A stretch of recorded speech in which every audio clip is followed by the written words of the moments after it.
$5,000. Cash payment to anyone who can prove that what lying son of a devil Farrakhan is preaching is consistent with the lessons, supreme wisdom, of Master Fard Muhammad Elijah Muhammad's representation of his teacher Master Fard's teachings.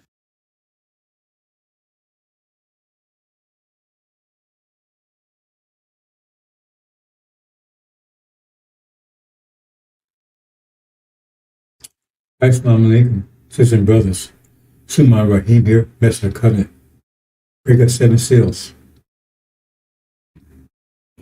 Mr. Farrakhan has been exposed. It's about to be disposed.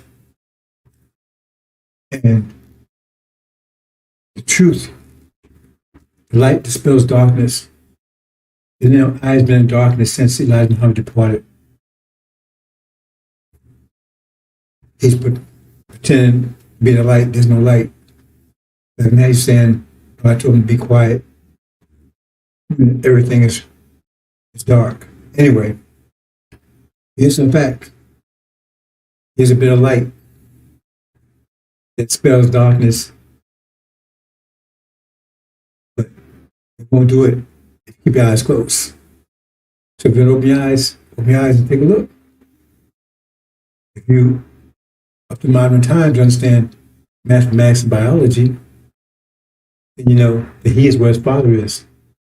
He's telling you stuff about God making the womb. Ask me, explain that. How does God make us in the womb? Explain that. What was that? DNA matters not? Sperm and egg matters not? Who's this God that's doing all this stuff? You have to explain those things. Right? They can't. So here it is. This is him saying it. So here's the link.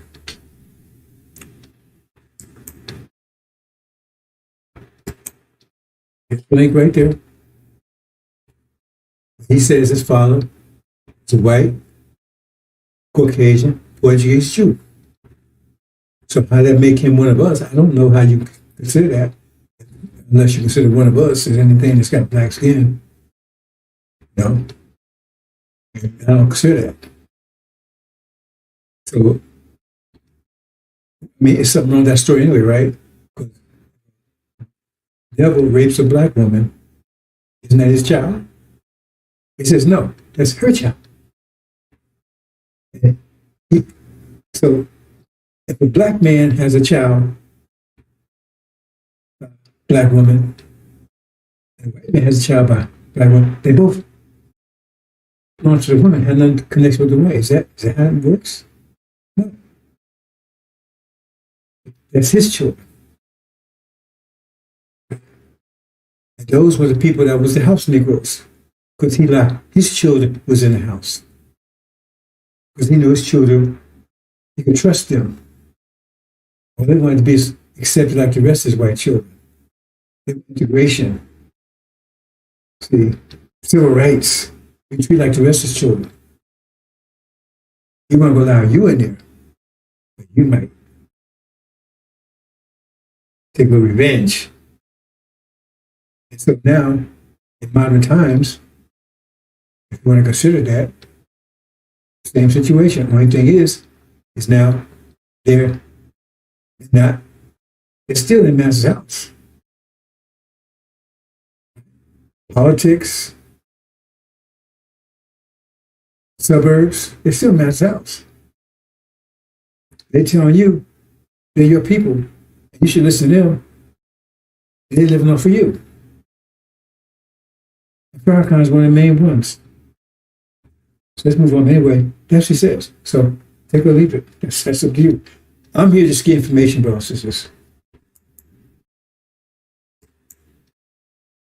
And there's his father. This was Googled. Herschel Clark. This picture out there, the picture they have out there is now is an older picture. But still, it's still a Caucasian man. Herschel Clark.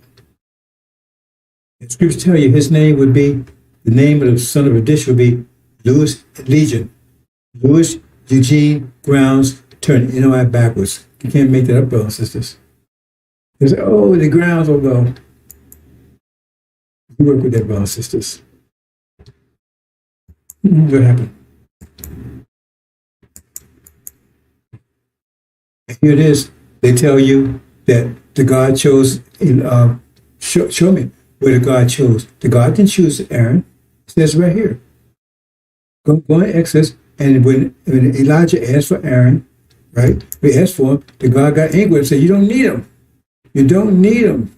He got angry with him, and when Elijah says, he said, "Okay."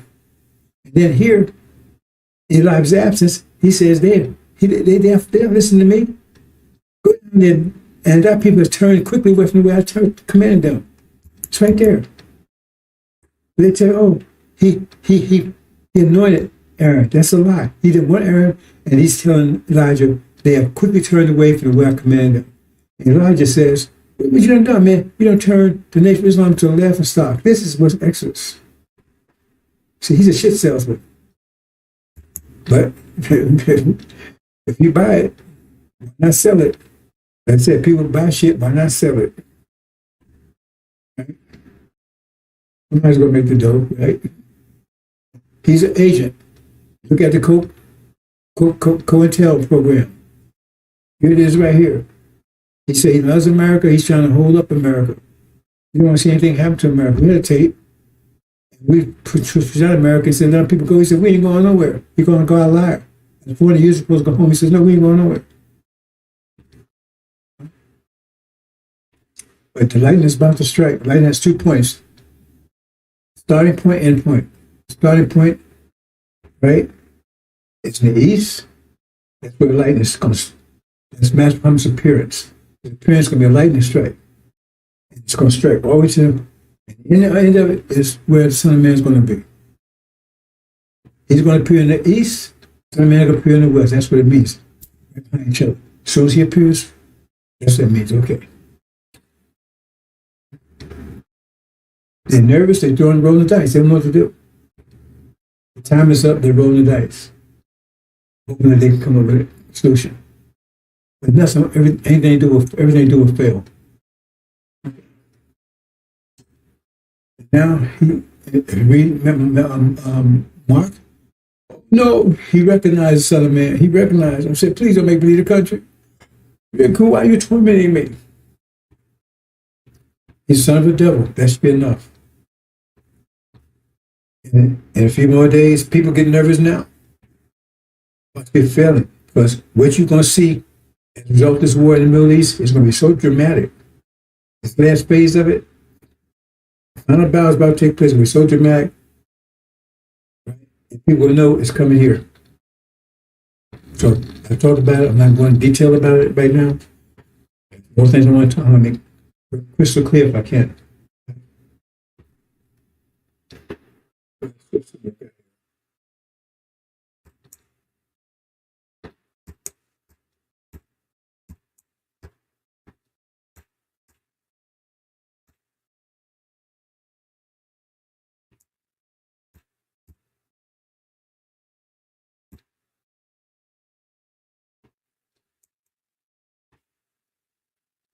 Good news, brothers and sisters.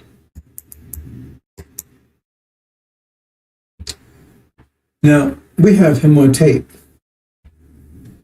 saying these things. Hold on. Just me here. He's saying that nappy hair is a curse. God cursed us with nappy hair because he says it's a reflection of the insides. If the insides is wicked, then Allah will, according to him, God will bring it outside and affect your appearance so people can see what's really inside of you. That's what he says. I'm going to show you the video. So he says, we not be here, it's bad. It's wicked. We hate it. We have to learn to love it. That's bullshit.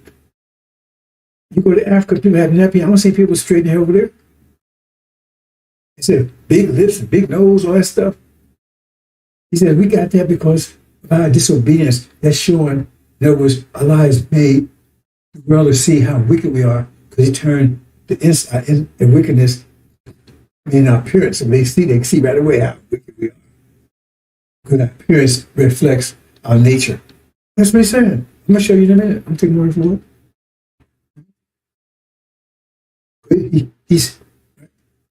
Or he said, well, somehow, he didn't say people in Africa, they got straight hair.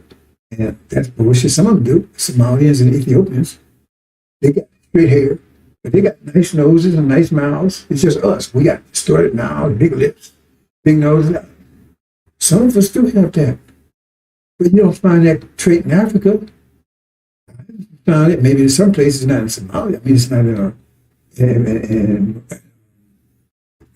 Nigeria. Nigerians, they look nice to me, and they got nappy hair. I don't see them going to straighten it. Every time I see African pictures, they're proud. They're black and they're proud.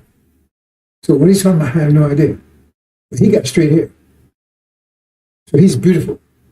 See, because God's showing, see, because he thinks he's handsome, beautiful. So that supposed to tell what he looks like inside. So the devils, because they're white, small noses, small lips, straight hair, that shows how beautiful they are. Because that shows they're beautiful inside. That's what he's saying. But here, they're ugly. That's what he's saying. Nappy hair is bad. Nappy hair is not. Nappy hair is a natural crown. I'm not just making it up. It's a natural crown. That the God's hair is the best hair on the planet. And it study DNA, the white folks tell you that themselves. It's dominant. It's dominant DNA is the best hair on the planet. That's a natural crown. That sister, little young sister there, she don't even need a crown because her hair is a natural crown. These people don't have any crown. They just lay down. They don't stand up. That's another way to show they're not upright. They're saying like a dog hair. But that's what because he cursed them. He said, we got cursed with black nappy hair. He says, Elijah Muhammad taught that's a goddamn lie. I was with Elijah Muhammad from 775. It's a goddamn lie. He taught ain't such nonsense like that. And unless he's no nonsense like that. So but that's what he's saying. So you can listen to me on. I'm going to show you that. You're going to believe what he says? See, he thinks he's beautiful. He got straight hair as bald as the devil. And that means, he see how good he is because God made him like that because he's good inside. He gave us nappy hair and big lips and noses because we even inside.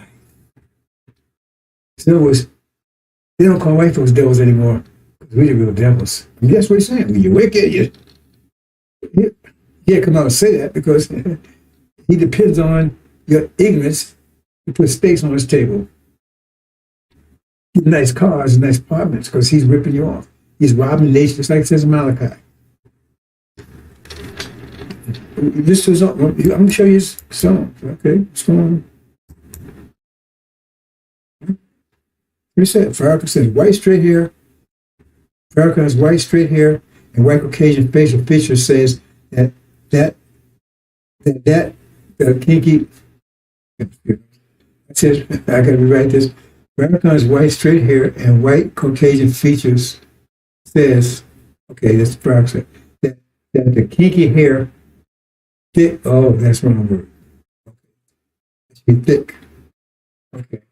I read that. Okay. Thick nose and lips of blacks are ugly. They are cursed from God. Straight hair like his is beautiful. Blessed by God. That's what he says. So listen to him.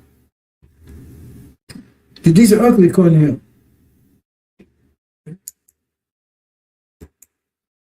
So Shabazz was not permitted to stay in that area. So he took his family into the jungle of East Asia, which we now call Africa, to make a people close to nature.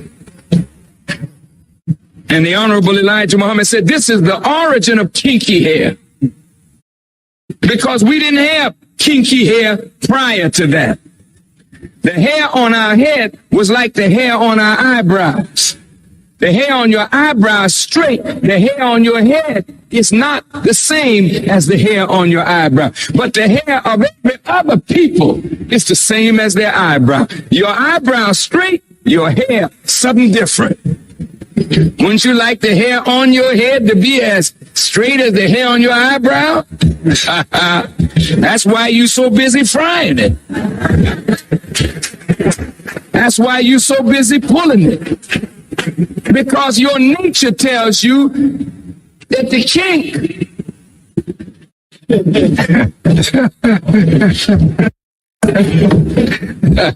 I mean, you know, with I'm black and I'm proud, we got to learn to be proud of kinks. Because most of your family, of other black people on the earth, jet black. They didn't have no broad nose and thick lips and kinky hair. They were dark-skinned people, jet black. But they had straight hair, a thinner lip, a thinner nose. But we are marked as a different kind of black person. And we were rejected and despised, not only from the circle of the gods, but we were despised and rejected by all the other dark people of the earth. This is why today black people with kinky hair and broad nose and thick lips are rejected in every society. I want you to hear me well tonight. Yes, sir. Why are we rejected? Because the essence of beauty is in obedience and submission to God. And the essence of ugliness is when you rebel against God. And when you rebel against God, in your rebellion, you are marked with a certain mark of your rebellion, which is the disfigurement, yes, sir, of your internal self, which manifests in the disfigurement of your external self. Yes, sir. And this is why when you look at our people, wherever we are found on the earth, you find us either disfiguring ourselves physically, because we are disfigured on the inside because of rebellion.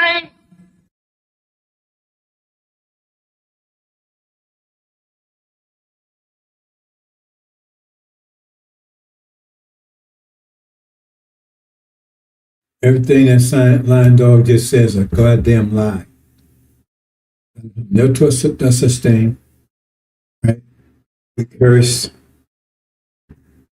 And what the Google says? Good. Right? If genetics, you heard genetics? Or you want to go back 1,500 years and what the Quran says? Genetics, that's science. Genetics, DNA. Right?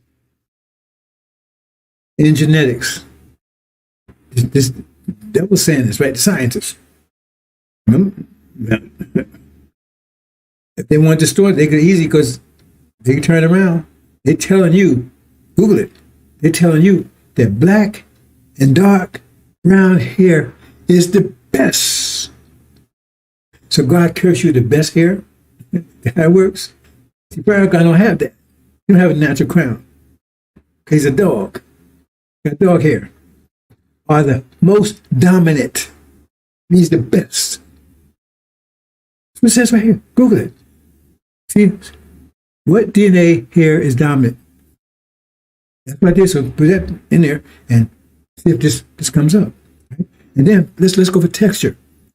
For hair texture, curly hair is genetically dominant over straight hair. So dark hair, black hair, and nappy hair are the dominant best hair on the planet. But God curses with the best hair on the planet. That's what I'm saying. It reflects how evil we are on his side. See how he thinks? Because he thinks he's like the devil's thing. They think they're the best. So he got straight hair that makes him the best. He got devil features, so and his father's the devil, so because he thinks that's why I don't call it devils anymore. He think they're good. See, the devil say we're evil, we're wicked, we're ugly. That's why when they make pictures of us, right? Our lips exaggerated. I know all that. That's what they used to do, right? They still do it. We move in the films. We always dumb and stupid. And then he did the same thing in Million Man Forest. So he said, is anybody going to wake up? This is fool? What do they say about us? We're pimps. We're hoes. You know what they say about us? We're pimps.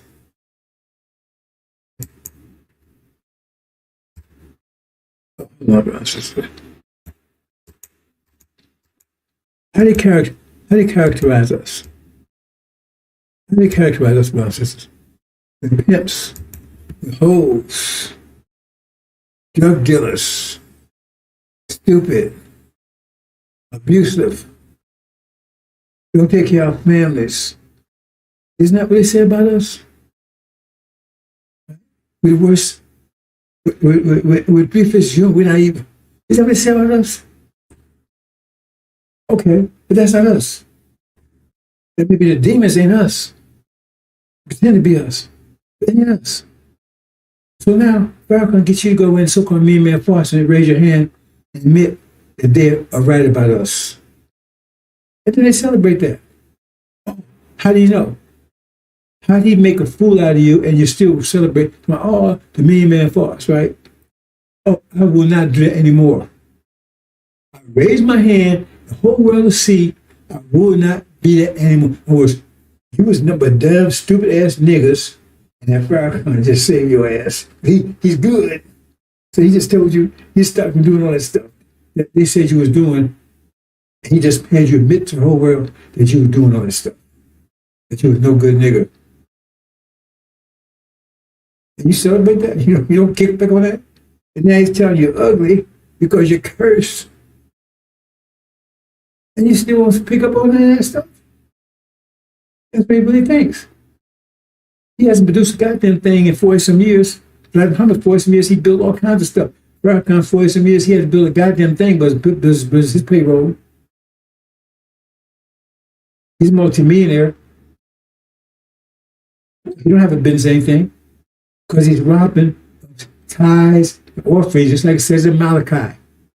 It says, well, a man robbed God. That means somebody's robbing God. That means somebody that's been in a position to rob God. It ain't Master Rob Muhammad. It ain't Elijah Muhammad. It ain't me. I never asked for a penny. And you never give me a penny. You can't. Couldn't do it if you want to, because you don't know how to.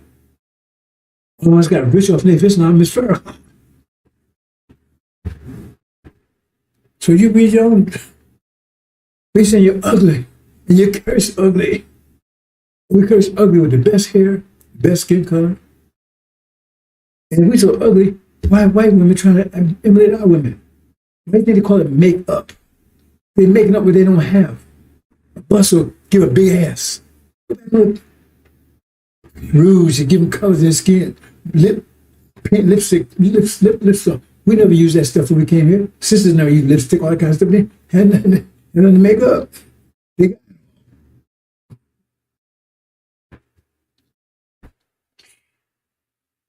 want brothers and sisters. He's true. I don't know. I think they're beautiful right there. I think I know them. They look good to me. They look beautiful. I think I met them before, but anyway, I got that picture. They look beautiful to me. If they curse, boy, ooh. If they curse. Happy hair. If they curse, man, ooh. Because it says your outside show what your inside look like. And from that, man, they must be cool, mellow inside. Good to me. Oh, boy, I tell you. Enemies. Okay, this is what I want to make. I'm trying to give you some mathematical understanding of what's going on right now, but there still be some confusion about the mind and the brain. If you use computer technology, oh boy, here we go. Hold on. Always happens.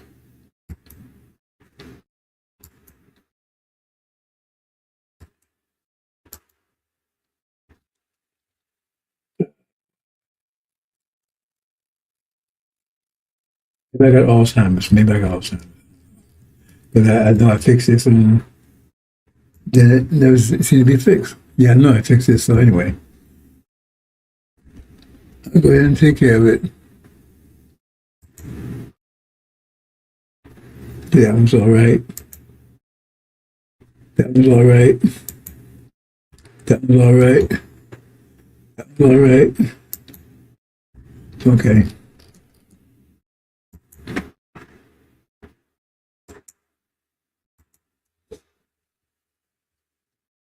And for all practical purposes, brothers and sisters, the mind is just data. It's like I've used computer technology, it's data. It's the software. The brain is the hardware. The brain does the calculations. The software feeds in information. So your mind is just information, data. So it's you sight, what you see, what you hear, you touch, you experience, all that. It's mind stuff. And your brain takes that and calculates it. So if you give it bad information, right, it's going to make a bad calculation because it only can deal with the information it gives it. Now, you can think and make conclusions, but in general, that's what happened. The mind is just you feel, you experience, touch, hearing, sight, information that comes in. Now you can block the information that comes in. If you don't study anything, then you eliminate the information that's coming in. If you close your eyes, right, then you shove that data. If you close, you turn your ear, you block your ears, you turn off that data. So you don't have that. If you don't read, you turn off that data. In other words, you can limit the data that's coming in.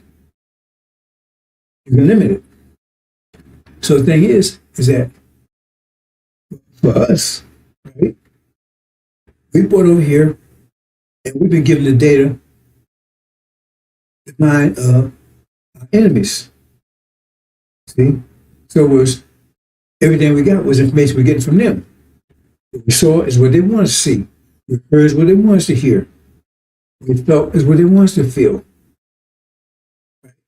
When information comes in, the media, whatever, right, is what they and they gave us what they have, right? And so therefore, and why would you do that? Because if they give us, right, then we'll be under have same mind they have. That means that might be bad for us if we have a different nature, but it keeps under control. Because we don't have any other information. So if they tell us was made to be slaves, was born to be slaves forever, but that's all information we have. So we're going along with that. I mean, there's no contrary information to that. They would take our children, I explained that, right? They would take our children, when they first was over here, they said, this like Mom said, 64 years. 64 years, from 1555 to 1619, right, was a period of transition period where they took and the process of making us into slaves. They couldn't do it directly. They couldn't capture us directly and make us slaves because we was too strong. Right?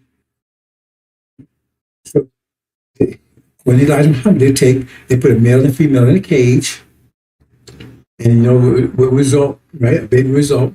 They would take the baby away. The parents would never meet their parents, anything, their information, their parents, and they would feed them the information they wanted to have. And they would tell the child, see, you're black, so, and they show them a gorilla. A gorilla's black, so you're an animal. How you know any different? You have no other information, and that's how they keep you under control, because you have a mind. Now, that mind, now, you got a nature. Now, this mind you have, it goes against your nature.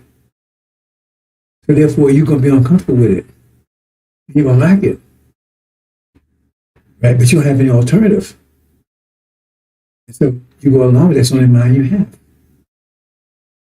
That's your mind's your reality that you was in. So the Holocaust, that's your reality.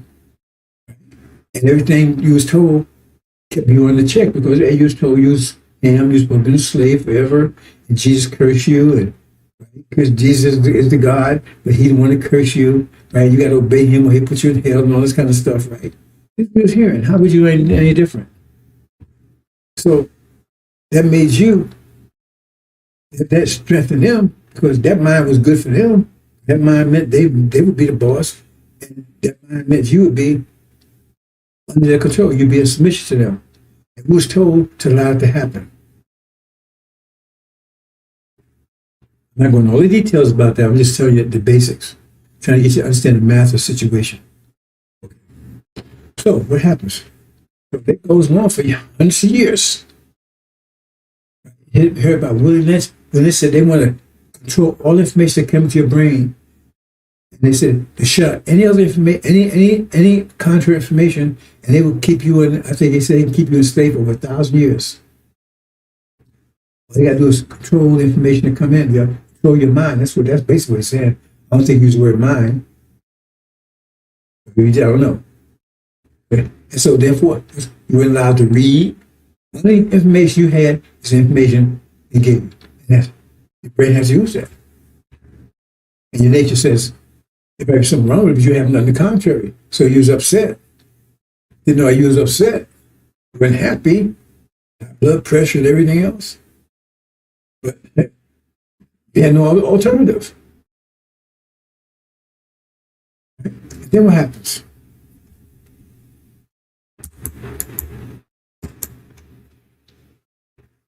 And then, all of a sudden, in his 20s, right, you get different information. Counter information that's connected to your nature. Right? That's the same as your nature. That's from Muhammad, Noble Drew Ali, Scotty. See? Now, now, Master, he ain't so strong anymore because it's confusing to him. And it's threatening you. But now your brain is getting counter information. What happens if you get information, different information, and it's contrary information, right? But one speaks to your nature. You're gonna if you got two things come in, one saying against your nature, one for your nature, unless there's a fear factor, you're going to reject the one against your nature for the one for your nature. So what's happening here is this coming in. So the devils, they're rejecting this new information coming in because it's against their nature. They're still empowered. That's going to make them angry. And you start to accept this information. You start this. This is Marcus Garvey, Noble Drew Ali, Master Muhammad, then later Elijah Muhammad. See? Because it's contrary to what you was given before, but it suits your nature. It seeks your nature. So your brain starts separating. Hold it. I got this fact, right? I like this fact because it's not my nature. Unless there's a fear factor, say if you accept this, you're going to die. So they had that fear factor going. Don't listen to Malcolm Garvey, don't listen to Elijah, all that kind of stuff. And they went to war against those people. So the fear factor said, no, don't accept that information. Even though your nature respond to it, but fear told you if you do, you're going to die. Understand that. So this is what happened. You got that contrary information. And for the devils, that contrary information is evil because the nature they had was the contradiction that says opposite. Saying, you're the slaves, you're the wicked, you're the devils. Who's wicked? So now I got contrary. So now both are calculating. And one is accepting unless there's a fear factor. One is rejecting. So the devil's rejecting this. It's their nature, and you start to accept it. And so that makes you start changing. Because your actions change, it's acting more close to your nature now. Before you was acting against your nature because the information you was given was against your nature. You understand? I'm trying to be very close and so what happens? And then the contrary nature, the nature they is totally right. The information is totally eradicated, it's gone. Before all the information, remember, before it's just one side, then it got confusing, and now it's the other side. The information coming in now, it's for you, and you start accepting it because there's no counter information no more. It's just, now you start accepting this new information because there's no counter information that's gone. But they're angry, confused, because this is the only information coming in, but it's against them. They don't like it. It's against their nature. They're still in control, though. So what happens? Then they get angry. Angry. See, when we was confused, they got angry. They're angry now. Because they don't like that information. So what they do? They attack you. Mistake. Hold on, what happened here? Hold on, brother. I don't know how that happened. I do not know how that happened.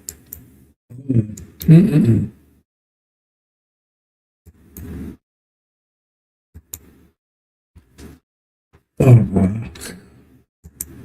No, I know that's not, well, anyway.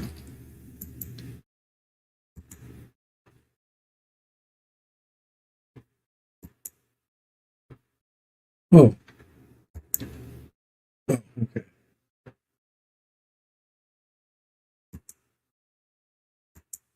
Wait, hold it. What's going on here? Where does this come from?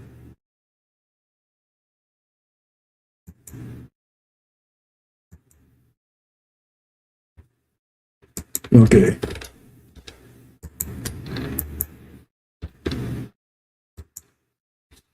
Okay.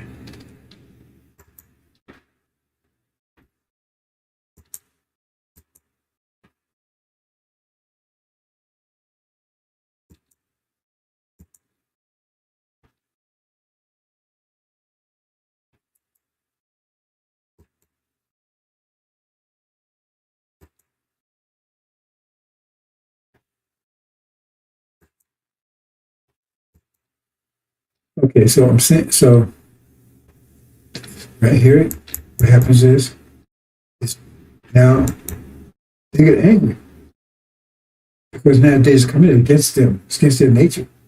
It's for your nature. So what they do? They try to eradicate you.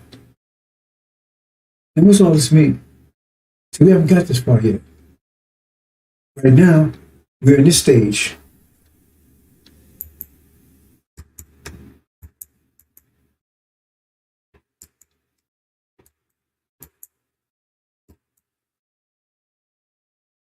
This stage right here. Repeat information. So they all out, get all the information, all the internet and everything else. And you have Suleiman, he's giving the counter information. Here, he's giving everything. He says he reveals everything. Injil reveals everything. You go in Injil, it tells you who everybody is, everything, explains everything. You didn't have it before. He didn't explain everything. He gave some basic, but he didn't explain everything. He didn't tell who the dragon was, he didn't tell who the jinn was. Injil explains everything. That's the right. That's the new mind, the new data. Remember, it's just data.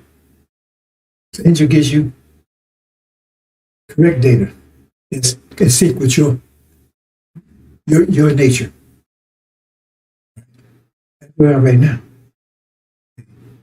So it's starting to lift up black folks. It's confusing white people. Because the new information is countering the information. So that both at war with each other. So they lose control over you because your mind is changing. Your mind was in sync with their mind, they had control over you.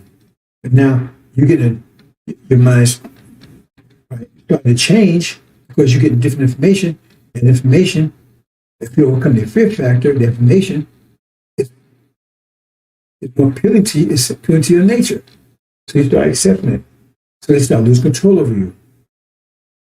And they're confused because all of a sudden the information is being challenged. They're not confused. So what happens? This is what we are right now in time. Master Muhammad is getting ready to shut down all the bad. Now, wait a minute, this reality, all the information you get and everything is fuel. Remember, in general, mind is your reality. That's everything, you get. This reality is the American dream, all this stuff you get. How's it fuel? It's fueled by oil. Oil fuels this reality. Everything's energy, but oil fuels this reality. Electricity, right? Everything, lights, all that stuff, it fuels this reality. American dream, all that is fueled by oil. Education, media, everything. So now Muhammad is getting ready to cut the oil out. Shut it down. That's what this war is all about. So he does that, boom. Then you have the situation. Puts the world in total darkness, and the only light, see, that represents the angel. That's the only light you get there. Even in dark, seeing a great light. That's the only light you're going to have is the angel. Other lights, because it's shut down. That all shuts down. No food, none of that stuff. The whole reality shut down. So all that data, right? Because food and electric, that fuels it's mine, right? Because that data comes, okay, I got electricity, I got food, I got all this stuff. So it reinforces this reality, but it's all fueled by order. When that comes, this reality shuts down. This entire reality shuts down. That means this mind shuts down. He's going to shut this mind down. The mind that we've been under control of, been controlled by for these 400 years. He shut it down because it's fueled by oil. Now, let me say a couple of things about that. See, everything is under our control. We never lost control. They may think we lost control, but the point is, angels told us, submit to Adam. Well, if they didn't submit, then Adam couldn't rule. Adam's rule was based on our submission. So who was in control there? Secondly, right? So we did that for a purpose. Like I said, if you want to get muscle, you have to go to the gym. It's going to be painful. He said, oh no, submit to the pain. Because now you're going to be the Hulk. Submit to the pain. Submit to the hard course. Because that pressure is going to change you and to make you better. Upgrade you from angels to God. Which means that straight hair to curly hair. Along for our God, the beard he's talking about, right? See? So they submit. Because that pressure you're going to be under, because you're contrary. You got contrary natures, both up. They both put pressure on each other. You got contrary natures, that means both in conflict with each other. Who's under our control? Who's under their control for 40 years? It's a submission. And that will cause us to transform. Now, a lot of people didn't go through the whole process. Look at Haiti. Look at Jamaica, all these different places. All the places that said, okay, I'm through. I'm not submit anymore. What happened? They broke the power. The devil's lost control of them. He defeated the French Empire. Napoleon was one of those powerful empires at the time, and he defeated them. And they didn't have any guns or anything. They had just sticks and stones. It shows you right there that they had the only control they had was control we allowed them to have. Understand? So, the problem is that if you understand, go look up. See, you got to look. I didn't wake up one morning. I wasn't born knowing this. I had to study. I'm self-taught. I didn't learn this in school. I didn't get a college degree.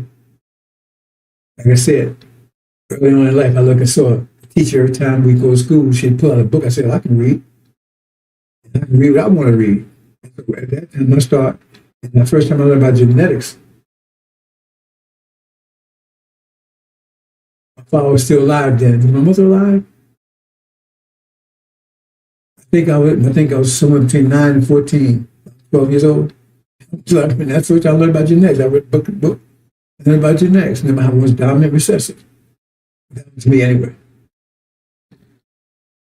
But where did oil come from? Oil comes from decayed biological.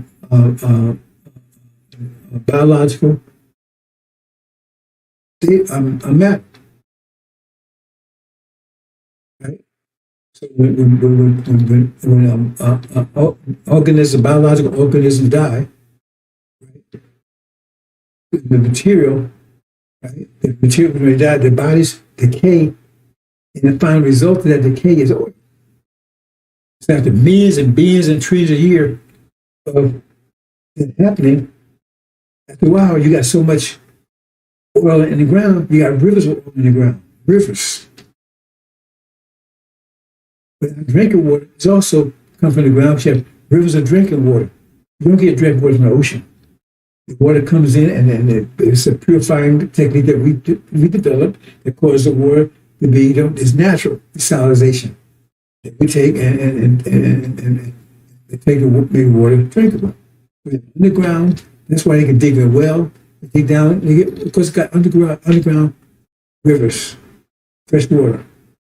So the danger was after all this time, they was about to come in contact with each other, which would have poisoned all our drinking water. That wouldn't be good. So we said, during this period of time, energy deprivation, the hard cost way to go through, what we do is we teach our slave owners, masters, right, a technology that requires oil. So we'll pull up out of the ground. We need to get it out of the ground, so we let them do it. We give them technology they require. Yeah, so then they start pulling oil out of the ground. It's almost all gone. Most of it's gone. See that? Those are things you never knew. That's one of the reasons why they didn't know that. We gave them that, but we made sure that oil was primarily controlled where? Over in our lands. See, and that shows you that those deserts used to be very paradises, but we find most oil in the deserts. That means there has been a lot of life there in the past, but it decayed and turned into oil. So it's all together. So I'm just showing you that to tell you, we are controlling, we always been controlling the affair. Because we are Allah. We are Allah in this present form. Allah in the beginning, one individual. As time goes on, the universe changes. Right? Allah changed his form. At one time it became gender. Changed its form. It stayed in a secret universe. So now, when you want to see Allah right now, the whole original nation is Allah. That's the form Allah takes right now. Some of us are brain cells, foot cells, butt cells, whatever, but we are part of the body. That's what Allah is. There's no special God out there, whatever. That's what Allah is right now. And now we're about to rise up. We saw energy deprivation. I'm going to kind of detail right here. I'm trying to get you to understand the mind, because the mind war. That's what happened here. So he's getting ready to shut that down. If shut it down, then now you got the only mind you will have is the angel mind. So he's going to shut it down, put you in darkness, and then angel. So there's two parts. And Muhammad's going to shut this reality down, and still mind's going to be here. That's it, lightning. That's right. Say great light. But the angel's going to be the only light. And that light is going to take and give you a new mind, but give the devil's new mind too. They're going to hate. They get a new mind too. They're going to hate it. He said, please don't make me need to. He was getting new. They get new, because the old mind's going to be gone. The only light it's going to be is this light of the angel. And that light is against them. And they try to shut it out. Because that's it. That's the reality. So you can really shut down this reality, and the new reality is coming in the beginning of it. Like, this when the sun comes up in the morning, first you raise the light, and it gets brighter and brighter and brighter. By noontime, it's really bright. Okay. Well, the angel is going to be that raise the light. It gets brighter and brighter and brighter as we move into the new season, spring season. Understand, brothers and sisters? That's what's war right now. Cut the oil off. And remember, the whole world is fuel. This whole world is living on this reality.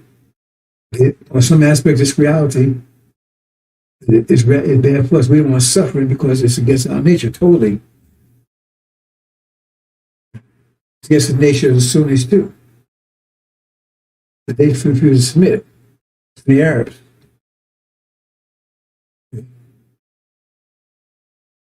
So they didn't make the transformation that we're making from coal to diamond, so to speak. Understand, brothers and sisters? That's what's going on here. Understand that. It's a mind war. And so the angel, and now the other thing is that once you start getting the angel, when you're getting that counter data, you're getting the counter. Back up here a little bit.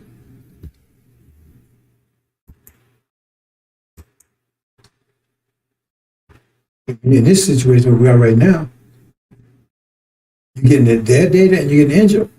So if you're receiving it, see, a lot of people, fear is blocking it. Fear is blocking it, and also you got the demons out there help blocking it. But the point is, if they're getting it, now that means the devil's going to control them, because now they got a mind that's different from the mind that devils. So the devil's confused because they don't like it. But now you're becoming difficult. So you get opposition from this reality. Like I said, since I've all kinds of resistance from this reality. I've been thrown in jail and attacked, sick, and then another man made accidents. They went that bloody accident, and all kinds of things. But the point is that when you set their mind, their names, everything else, because remember, their mind is, look at how people have mind, they're under their minds. Their name, their religion. That means they're under control of the devils. That's what it says in Exodus. It says that Moses had to build a cross with a brass serpent on it because the serpents was biting the people and the people were scared. He said, well, if you look up at that, the people stop biting you again. Because if you set their mind, they'll leave you alone. So if you say, I'm a Christian, I go to church, my name is Jim Jungle Butt and all this stuff, right? Anderson or whatever. See, they ain't about it because my name ain't that. And now I resist everything they do. And so I get a lot of resistance from them because I got a different mind. My mind's different. So that means you're at war. Now the two wars are in conflict. Like summer and winter, and spring and winter, conflict. So once you start against your mind, then you're at war with the devil mind because you're in conflict with it. And the battle gets, the more you develop that mind, the greater conflict going to be, but you're growing. You're growing because you get, the growth causes resistance. With no growth, there's no resistance. Dead people have no resistance. So now you're resisting because you're going against their mind, resistance, and that means you're growing. You're growing into your own nature. So you're getting stronger. If you don't look at that, oh man, well, I lost my house. Okay. Let me see if I can do a calculation here. Okay. You're in the house. You're not happy, high blood pressure and everything else because working for the devils, you're 95, right? Your name is Jim Jackpot, and all this, right? Your children, disobedient and everything else. Right? And so now you get a mind where your blood pressure comes better, you start getting yourself, you start feeling good about yourself, nature, it's reflection. And you say, oh, that wasn't worth walking away from the other situation? You rest the other situation. That's one of the tests people have. They can't move to the new second floor. They're afraid to lose. They're going to lose what's on the first floor. I didn't have that problem. But now you get a new mind, you're going to be in conflict. And now you're growing. And so now you bring in a new reality. So you have this reality. Elijah was bringing a new reality. That's why he had to set Farrakhan and shut it down. He was bringing a new reality. He says we're going to control ourselves, our own business, and everything else. Bring a new reality, a new mindset. He give you the mind that Master Muhammad gave him. So if you follow that, right, you have a different mind, and so you're going to act differently, you can calculate differently against theirs, and that means you're going to have resistance from them, so they're going to have to try to find ways to shut you down. And that was Farrakhan's job, to shut them down. So he has, if you listen to him carefully, everything he's saying, right, is it put you back in the old mindset. He's not doing anything. You're not self-sufficient. You put money in his pocket. You're loving the devil. You're loving the enemy. Right? All your enemies. You love all your enemies. So what's son? That was his job to do. That's what he did, to nullify, right? Put you back into his mindset so they can keep you under control. And they do. With Farrakhan, they work for the devil. And the sister, she probably can't go in there with all dressed down. She got to go in with short skirt and everything else, right?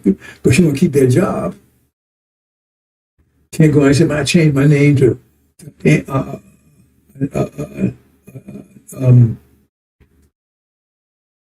Miriam Abdul. See what I'm saying? Because they start doing that. I did all that, and I can total opposition. I can tell you all those things. I tell you some of the things I went through. I can tell you a lot more. But it was worth it because now I'm not suffering high blood pressure. I'm calm, I'm mellow. Because I have my own mind, I don't have their mind anymore. So they can't control me. That's why it says in Mark, they couldn't control the man anymore. But he still had their mind, so he was beating himself. That's going to come to an end. So I'm just trying to understand the principle here, brothers and sisters. So to help you, because this process has taken a while and it's difficult, and some of you, because of fear factor, you won't leave the first floor. The Master is going to shut this mind down.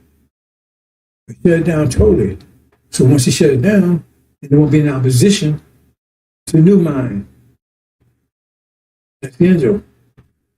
So people said, dog seen a great light. So to get ready to shut it down. How you shut it down? Shut it down by with fuel in it. Well, that's what it's all about right now, brothers and sisters. That's why Muhammad, Michael's angels get ready to shut down the world. Everybody that depends on this reality, that's the single reality, is going down. China's going to go down. I don't care how powerful China is, with no oil, China goes down. India goes down. Everybody goes down, and they're all our enemies. All our enemies are, put it like this here. Anybody that's prospering off of this reality is our enemies, because they want this reality against us. So they support this reality. They support this reality, so they're enemies by definition. And all the nations are supporting this reality. But this reality is true about what?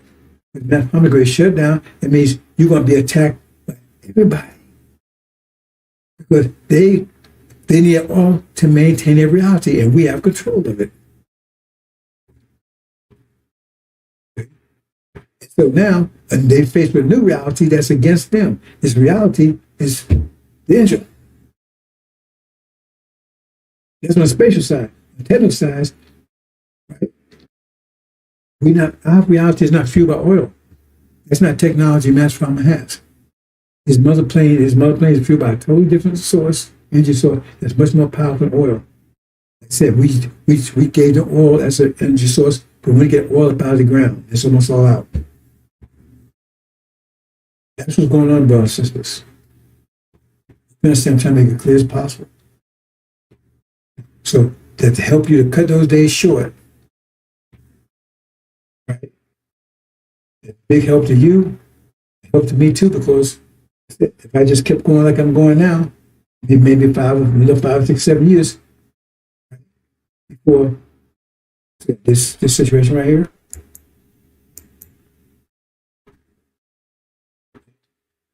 before this overcomes, the white overcomes the red. Eventually, right? Because you're overcome the fear factor, your nature going to eventually keep taking more of the white in and keep rejecting the red until after a while, won't reject the red altogether. But this time, he's getting more angry. So he ain't going to let that happen. Right? So that's why it says, at some point, he detect that, he's going to come after you.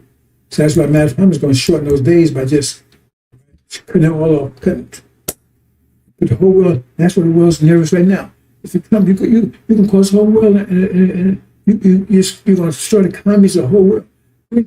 That's all everything's about. So there are two things in the universe. The basic is economy and then religion. Religion is only how to manage an economy. Religion is mathematics. That's true religion. Mathematics is how to manage energy. Energy is economy. Religion is how to manage the math of it. Religion is the math how to manage energy. Energy is the economy. That's the most fundamental thing in the universe. That's all there is in the universe. Energy and math, what they call religion. They call economics. It's math and energy. There's nothing else. And energy is just the nature of math. The nature of mathematics is just the nature of energy. So this is all there is. Break it down. The thing is that the economy is getting ready to shut the economy down. Shut it down. And the angel, right, it's two sides of it. He get ready to shut the economy down, and Suleiman's getting ready to provide the math for a new reality. That's the angel. To work together. When this economy shuts down, the whole world's in darkness. All the nations depend on it. Now he shuts it down. Control of it. And so now they're going to attack, or they will attack, because they need that. They want to maintain its reality. They want to maintain the winter, and the winter's spring coming in. They want to maintain it. That's what it's all about. Armageddon is just a phase of it. You understand, brothers and sisters? When he shuts that down, the whole world goes into darkness. All economies collapse. All economies collapse. And the religions collapse too, because with no economy, there's nothing to manage. So religion will mean nothing. You have to have Christianity couldn't got without colonialism. Christianity could never go. Because Christianity didn't exist 500 years ago. Catholicism. When they came out and started colonizing, taking countries, now they had economies. And religion was how to manage those economies. Slavery. Somebody said, "Oh, America wasn't a Christian country." America is a Christian country because everything they do is Christian. Slavery, Gentile, all that stuff, that's Christianity. That is what Christianity is. Anyway, you understand, brothers and sisters? That's what's going on here. He's getting ready to destroy the economy. Destroy the economy. This economy.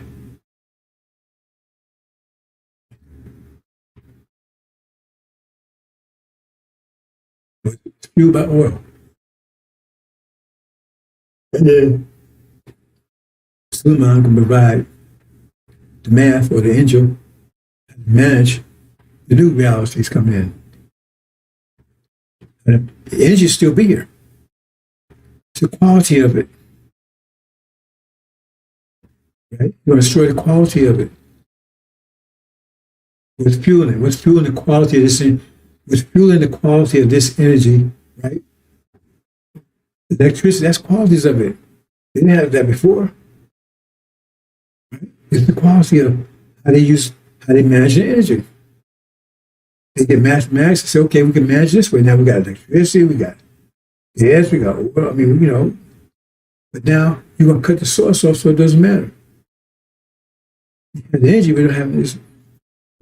You can't fuel this quality of it. You can't fuel electricity. You can't fuel the gas. You understand? You can't fuel the cars, all that kind of stuff. So it shuts it down. So then the angel comes and gives you a new math. So now you can bring in a new reality, a new car quality. We'll use cars. We won't have these laws. We won't have this vision. We won't have these names. They have a different quality. Because now it's going to correspond to our nature. The quality of air corresponds to their nature. But it's against us. So what you see here corresponds to their nature. Electricity, lights, all that kind of stuff. That means the quality of their nature. They like it. It makes them strong. They like this. Cars, all that kind of stuff. That's them. But Muhammad has a whole new technology altogether. But you need the math. The angel gives the math.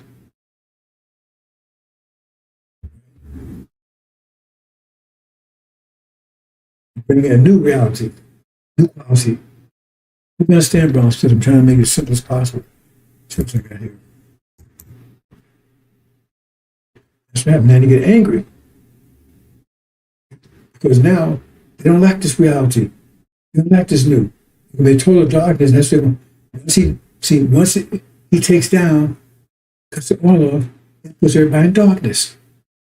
And they don't like that. Because that means their mind is destroyed. Their reality is destroyed. And then they see our mind come in, two minds bring in the new mind, new reality, the new, right? Was against them. And that's what makes them angry and try to shut it down. And try to revive the old. That's what demons are going to do. They're going to spend 5 months trying to revive the old mind, trying to restore it, resurrect it. They're not going to be able to do it, but they're going to try. And so therefore we become a target.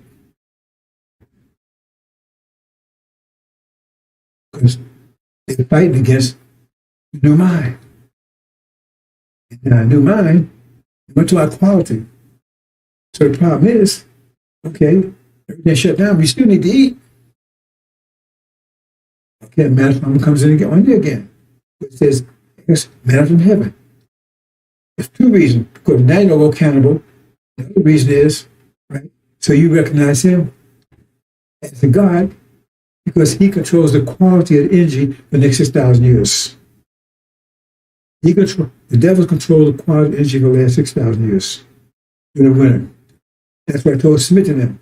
They control the quality of the energy for the last 6,000 years. Quality. You can't eat energy. You have to, you can't eat for energy. You have to eat. You can't eat air. That's energy. You have to eat food. And we wouldn't have it. Because during 6,000 years, right? Because energy deprivation, you have to farm. The Bible tells you when we get home, you don't have to farm anymore. Eventually, you wouldn't have to farm anymore. Because the earth just naturally produced this, has so much energy in it, it produced it. We had to farm is something that came into vogue during the last 6,000 years because we had to force the earth to produce it, and it wasn't producing enough. Right? So the devils, they were powerful enough, they was able to control most of what the earth produced. So therefore, we needed food, so therefore they had rule. So Master Muhammad, by tribulation, you'll be on your own. I will not be there. He will not be there. The food will come. So, because you need quality, you need food to eat during that period of time. So you don't become cannibals. And plus, you recognize him as the God of quality. He controls the quality of energy that you need to live. So you respect him as a God. Otherwise, you will not get the hell out of here. And on top of that, there's twofold to that. First of all, to get you here, and then the transportation, because once you get to the West Coast, you need transportation to get home. You can't swim. So that locks in that he's the God of the quality for the next 6,000 years. But we have a problem with that. It's going to stay for the truth because we're some people, but I like the spring. There's spring. There's something better. So we're submission to Master Muhammad. 6,000 years will be beautiful. Spring. But then it comes back to Shak Shabazz, it'll be even more beautiful because now you're summer. You understand, brothers and sisters? So therefore you recognize it because you need it. You can't go 5 months without eating. So therefore the quality of energy you need will come from him. So you have to recognize he's the God of quality the next 6,000 years.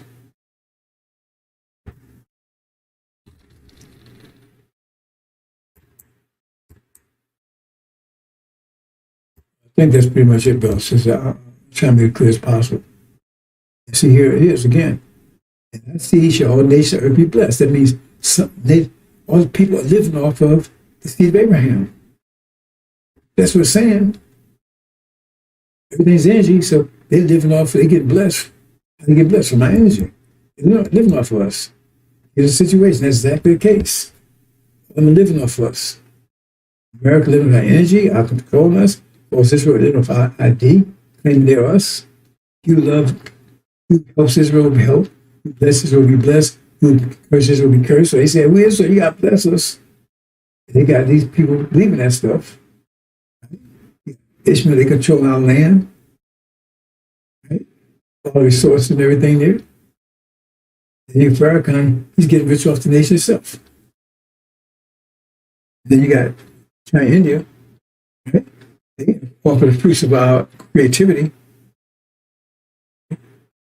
So, and that they said they're going to go, they're going to make war with us because once we cut that oil off, they cut their reality off too, because their reality is fueled by oil.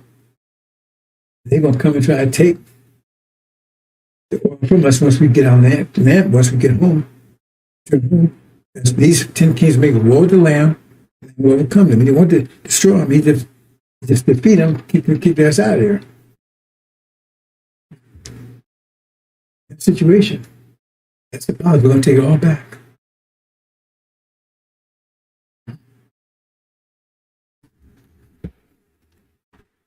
We'll do a second here.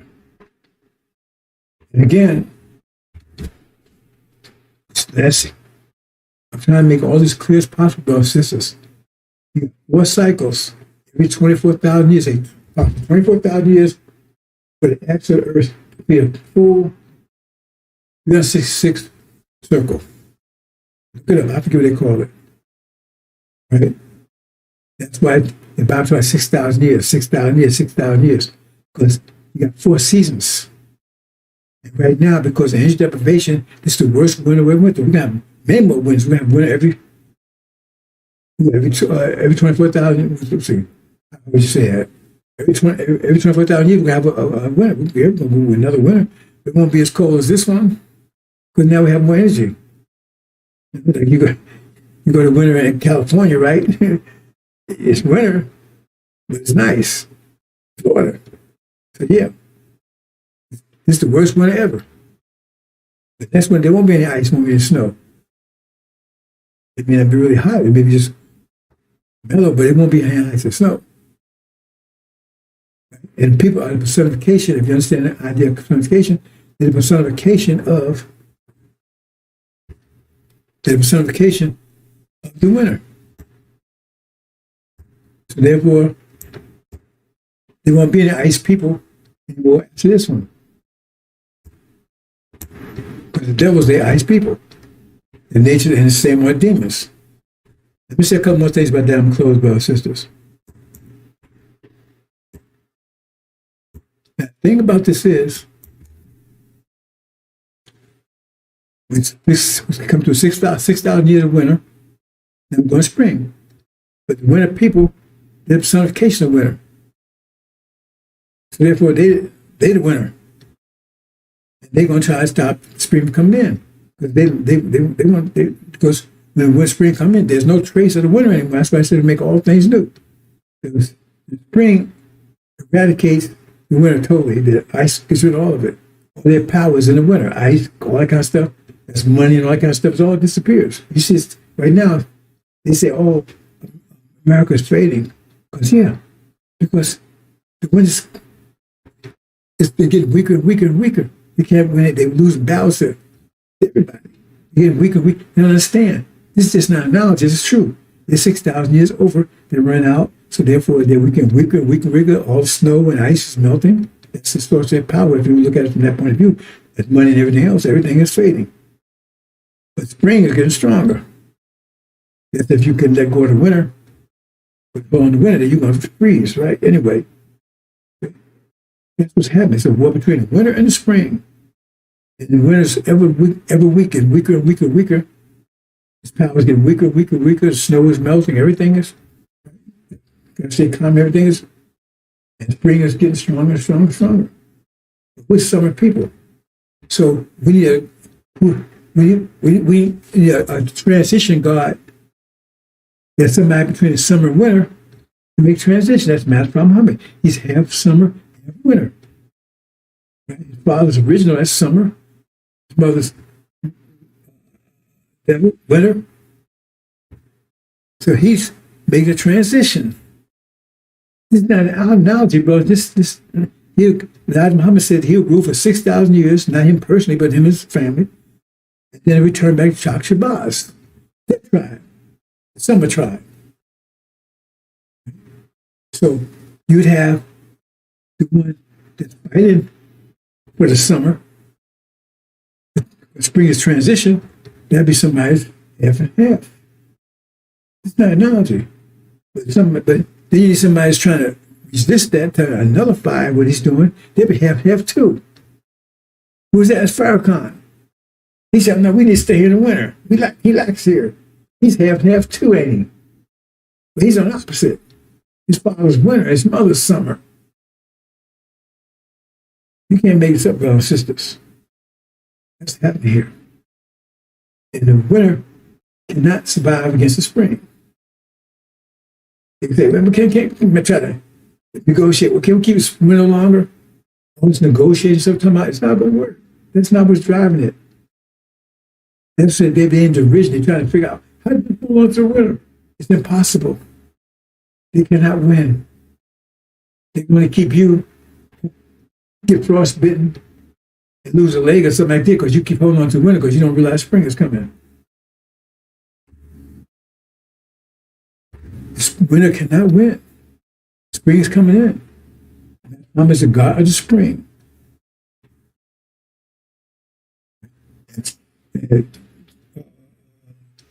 Farrakhan, right? He's a demon, right?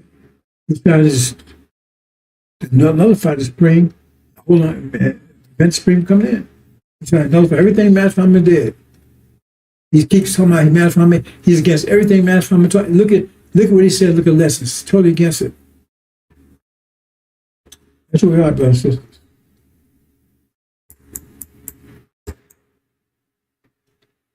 Our battle.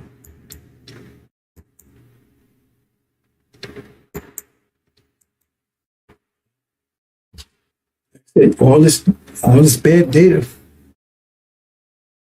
500 years ago, I'm not going to talk about that now, but 500 years ago, they said that 500 years ago when Adam came on the scene, God came on the scene, and they knew their time was about to run out. Because Adam is the first Adam was one that Yaqub produced. This Adam is the last iteration of that. They know their time was about up, and they got 5 years left, so they know their time. It says right there, they knew they had but a short time left. So they said, what can we do to hold on to the winter? So they went after us. What's over here? I mentioned all the different things, lies and everything towards the heaven. There's a place beyond the sun, moon, and stars. Heaven is just the next season. They didn't want you to know that. They changed the name of the leader that leads us out of the winter to the spring, Joshua. They said, no, his name Jesus. Jesus. And scripture tell you the person be Jah, the Messiah's name was Jah. It would be Messiah. But Jah would be The Messiah would be Joshua. He'd be born amongst the people. He'd be nappy hair. The Farrakhan put down nappy, he'd be nappy hair and dark skin. He would lead the people. He would come after the messenger, lead the people back home. That's what I call messenger coming. So they set all it up and set everything up to keep you from understanding. And then finally, they set false Israel up in 48 to give you a false vision. Say, oh no, they didn't see Abraham. So forth, so on. All his plans. Now the final balance take place. Once he throws that, this whole reality collapses. New reality starts coming in based on the angel. It's not everlasting. Get you home. And angel just get you home. New reality. You home, you get new scripture. Ain't like our crowns forever. No. The crown will be retired. It's pretty much retired now, if you understand angel. The angel will retire. And a new script come for the new reality for the new season, spring season. Angel is not for spring season. It's a transition book to spring season. It's not spring season. Once you get there, you don't need Angel anymore. You have a book to show you. That's way to deal with the spring. You get that Master Fard Muhammad. He's the God of spring. Like I said, brothers and sisters, the worst is fast approaching. Worst is yet to come. Iran's about to explode. No go peace deal, that kind of stuff. They might. That won't last a minute. I don't think they have it all. But it's going to blow up any day now, bro. Since we're not talking months away. It's not driven. It's driven by. It's not all is what drives reality. But what drives the whole process is pressure, increased pressure. When mentions heaven and earth come out sudden every 50 years, I'm not going to go into that right now, but that when you have, it's like you take, and you have people in the elevator, and he starts making the elevator small, small, small, the weakest people are going to get crushed. And so the devils had a weaker structure. So they move based on math, force equals, math times acceleration equals force. In a pressure field, every atom in a pressure field molecule has the same amount of force. So that means if the force is 10 or 12, if you're 4, if your mass is 4, your acceleration is 3. If your mass is 6, your acceleration is 2. Mass is 4, your acceleration is 1. So the weaker structure you got, the greater acceleration you'll have. So your weaker structure is 1, you got acceleration. So you move around faster than anybody, but you're the weakest. And you collide, you're not going to survive a collision. But if you're 12, you move around slower than anybody, but nobody can, the collision won't bother you at all. That's the math of it. So they got the lowest stress where they're fighting everybody, moving around, all kinds of stuff. They're the weakest, and the pressure affecting them most. As the pressure goes on, they're about to be crushed. First, they're thrown into darkness, and then they're going to be crushed. I'm just going to shut down, throw them into darkness. The red light is going to be an angel. It's going to be good for you. It's going to anger them. They're going to attack you.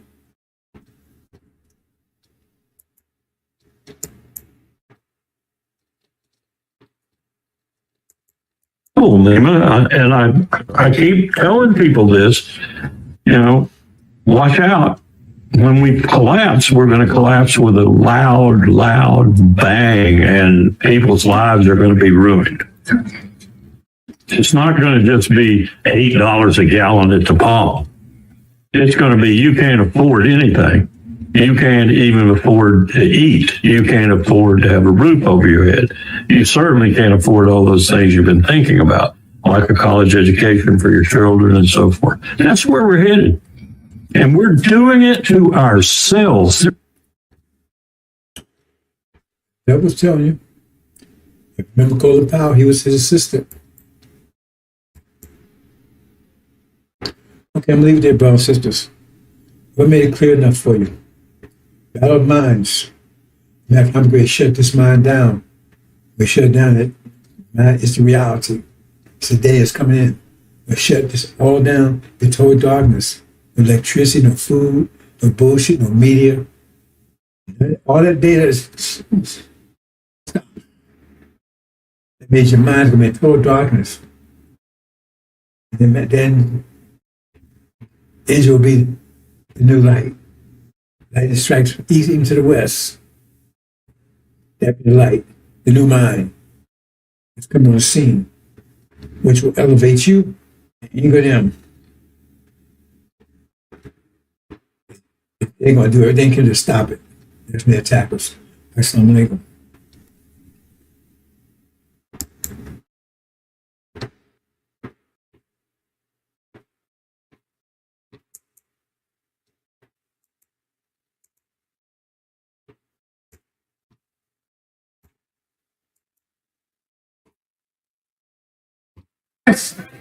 When the Muslims were alive,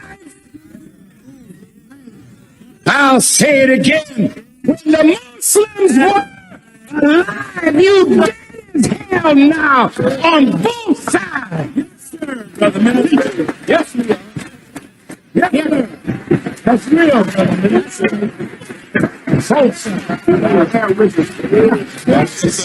That's real. When we was alive, we set up schools. Right. When we were alive, we had supermarkets. We owned buildings. We owned farmlands. We were busy doing something, firing our people. Well, I'm telling the Muslims, damn it, if you don't come alive, you will die like you are. And I will say, thank you, Allah, because if they're not doing nothing on top of the earth, let the worms eat their ass.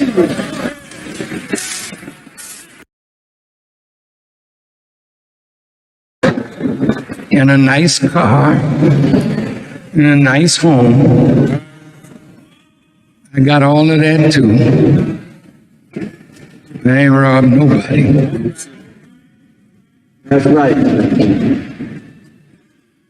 I love you.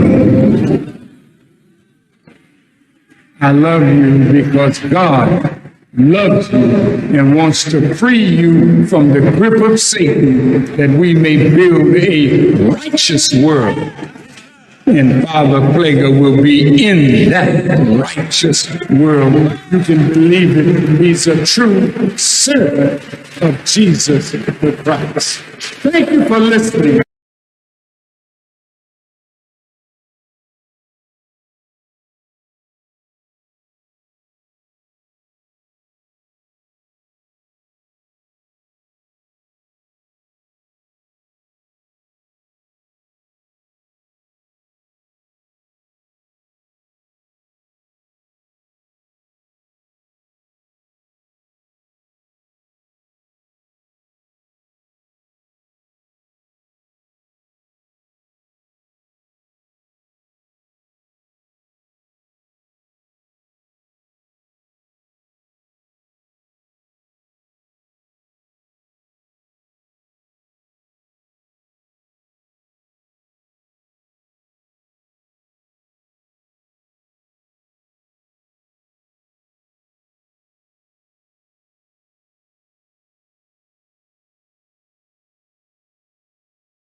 Beloved brothers and sisters, one of the greatest practices in all the religions is prayer. The form and style of prayer varies from faith to faith, but prayer is universal. There is no religious community that does not pray. No prophet of God that did not pray. Abraham prayed. Noah prayed. Moses prayed. David prayed. Joseph prayed. Jesus prayed. Prophet Muhammad, peace be upon him, prayed. Master Fard Muhammad prays. So long till they don't know the birth record. So they just say from remotest antiquity, this is the house that God used to manifest his wisdom, knowledge, understanding, and power in and through. Where is he now? Wherever he want to be. I'm not going to say I know where he is, but I'm glad his power is everywhere. I think I know where he is. I don't want to say because I could be wrong. But he's wherever he wishes to be. Are we to pray and worship Master Farad Muhammad? You don't worship the flesh of any man because the flesh is going to die. But in that flesh is a wisdom and a power superior to any human being on the earth. So when we look to Allah in the person of Master Farad Muhammad, we look to him. And when he ain't no longer here, the power is going to be here. Honorable Elijah Muhammad said he would live a minimum of 400 years, but 400 years ain't no time. He'll be gone. But before he goes, the foundation of what he lays will never be erased from the planet. That's a God. He prays. He prays. He don't pray to himself. You don't say, surely I have turned myself to me.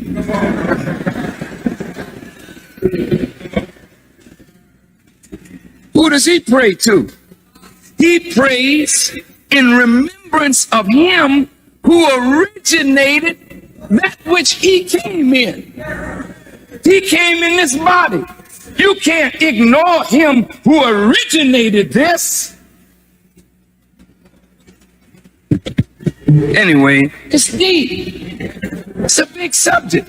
I want to say to my Muslim brothers, when I was in Mecca, I was there for 3 days.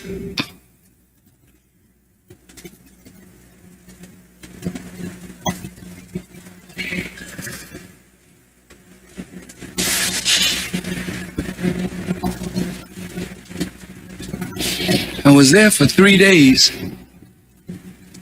And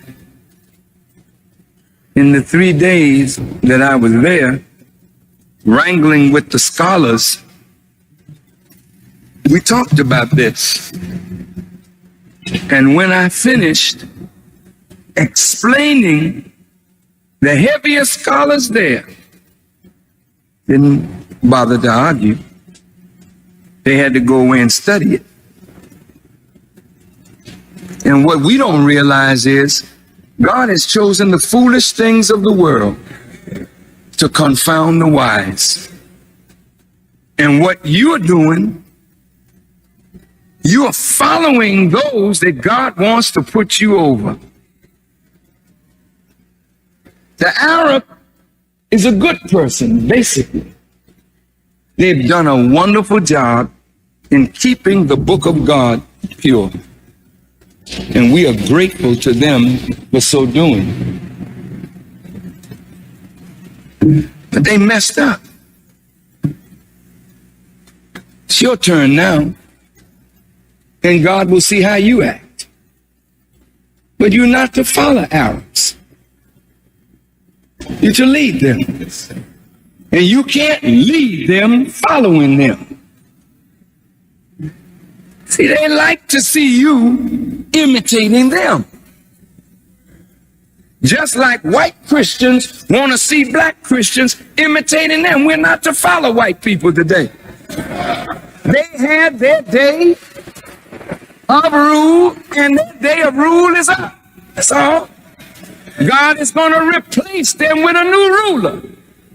And whether you like it or not, the new ruler is black. He have hair like lamb's wool, and he has feet like burnished brass. And if y'all can't take a black leader, then you might as well get off the planet.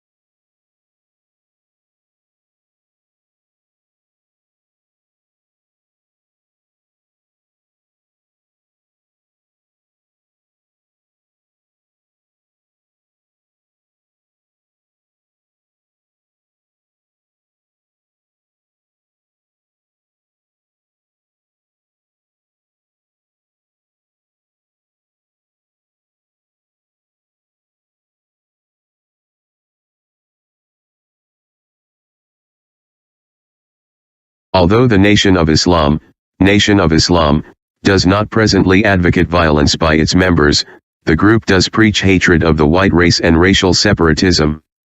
The membership of the Nation of Islam is organized and poses a real racial threat. The Nation of Islam is responsible for the largest black nationalist newspaper, which has been used by other black extremists. The Nation of Islam appears to be the personal fiefdom of Elijah Muhammad. When he dies, a power struggle can be expected and the Nation of Islam could change direction. We should be prepared for this eventuality. We should plan how to change the philosophy of the Nation of Islam to one of strictly religious and self-improvement orientation, deleting the race hatred and separate nationhood aspects. In this connection, Chicago should consider what counterintelligence action might be needed now or at the time of Elijah Muhammad's death to bring about such a change in Nation of Islam philosophy. Important considerations should include the identity, strengths, and weaknesses of any contenders for Nation of Islam leadership. What are the positions of our bureau deletion informants in regard to leadership? How could potential leaders be turned or neutralized? The alternative to changing the philosophy of the Nation of Islam is the destruction of the organization. This might be accomplished through generating factionalism among the contenders for Elijah Muhammad's leadership or through legal action in probate court on his death. Chicago should consider the question of how to generate the factionalism necessary to destroy the Nation of Islam by splitting into several groups, bureau deletion.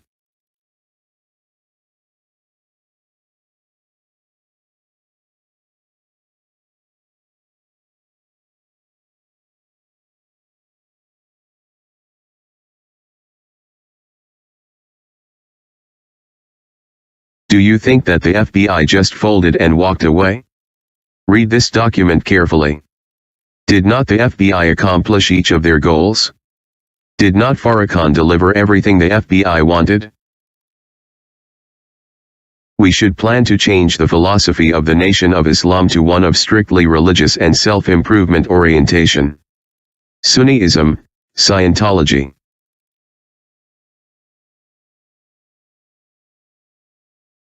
Deleting the race hatred. Don't call devils anymore.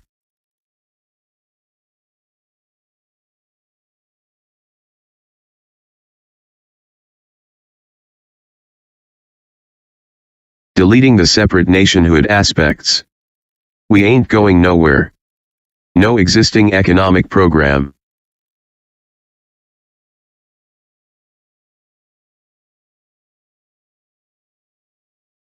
The reason why these facts are ignored is because those that surround him are demons, fools, idolaters and FBI agent handlers who make sure he stays on track.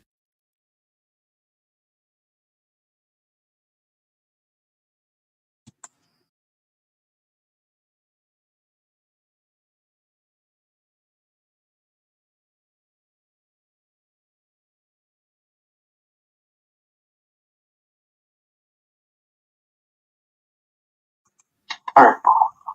My beloved brothers and sisters, this is very hard for us to even to accept today. Imagine our parents standing cry to return to their native land and people. And you here today cry to stay with the very enemy that brought our fathers in subjection to their will. You are now turning your face from your own native land, turning it back towards our own prison house and our own enemies who have destroyed us and seeks to further destroy us. How do you feel? How do you feel? Not wanting to return to your people. They are trying to make love with the very people that destroyed you and your parents. How do you feel? Expectancy. And even today, they are beating and shooting you down throughout the country. There is no justice here for you and me. Why should not you want to be separated and be returned to your? I ask you that question. Think over your parents on the eastern shore of North America, crying and praying to God to be returned to their arms 400 years ago. How would they like, or you like to see them rise up in the judgment, condemning you for being such fools as now want to live in the land that absolutely enslaved them and killed them and beat them for 300 long years here. They would condemn you as being fools for not wanting to be separated and go to your own nation for yourself after the white man say you are free. Remember that. We want an equal education so that you will look better.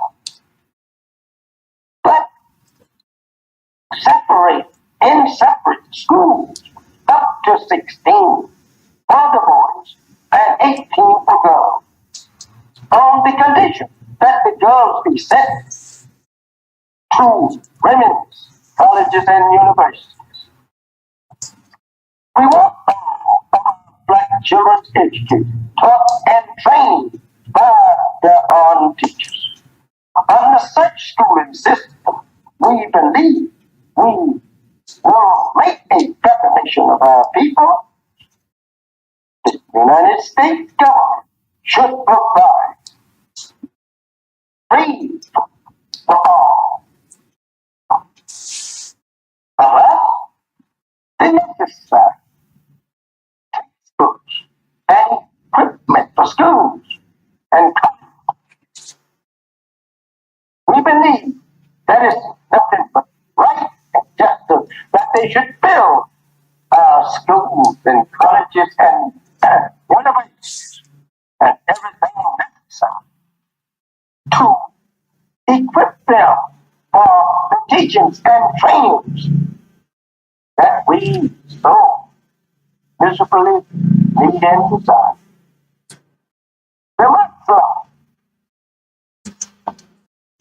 teachers shall be left free to teach them and train our people in the way of righteousness and the way of peace and self-respect. We believe that intermarriage race mixing should be prohibited between the two races.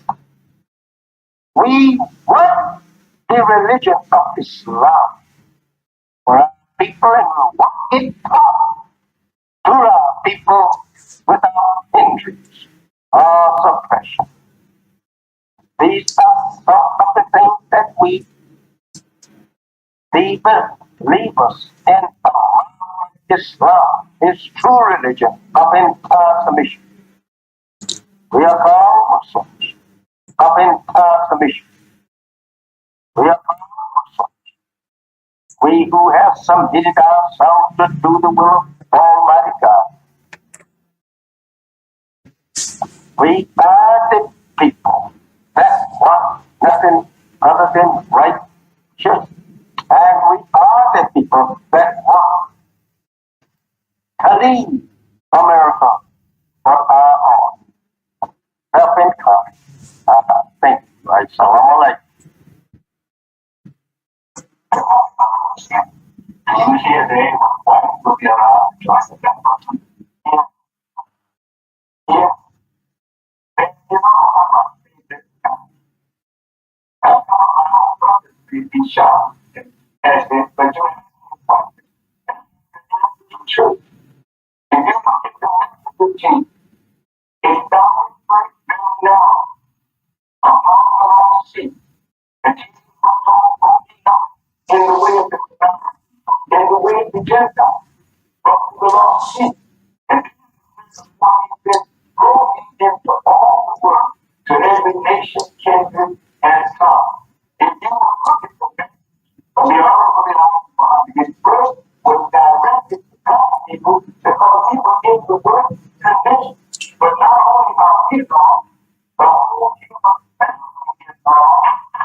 I believe that America can be beautiful. How can America be made beautiful? Now, family, listen. My brother Imam Wadafuddin and I have had disagreement. But his followers and mine have never given each other as much as a bloody nose.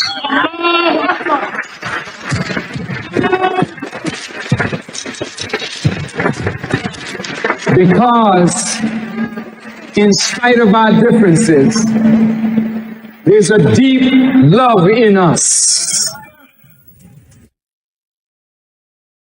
We don't like the things about our nation that is not good,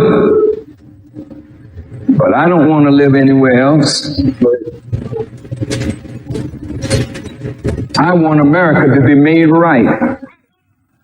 I don't want to see America go the way of Rome and Babylon and Sodom and Gomorrah. But why won't she go that way? If the men of religion and the women of religion keep silent. And the messenger listened, his jaws tightened, and then he looked and he said, yes, he's getting the fame. so that when he turns hypocrite on me, the whole world will see him. I'm telling you what he said. I died at the table. I mean, it was like he had taken a spark and drove it right through my heart. I couldn't understand why he said it. I didn't know why he would say something like that to me. I was faithful to him in my own way, I thought. I was obedient to him in my own way, I thought. Why would he say that to me? It is because he knew tomorrow better than I knew yesterday.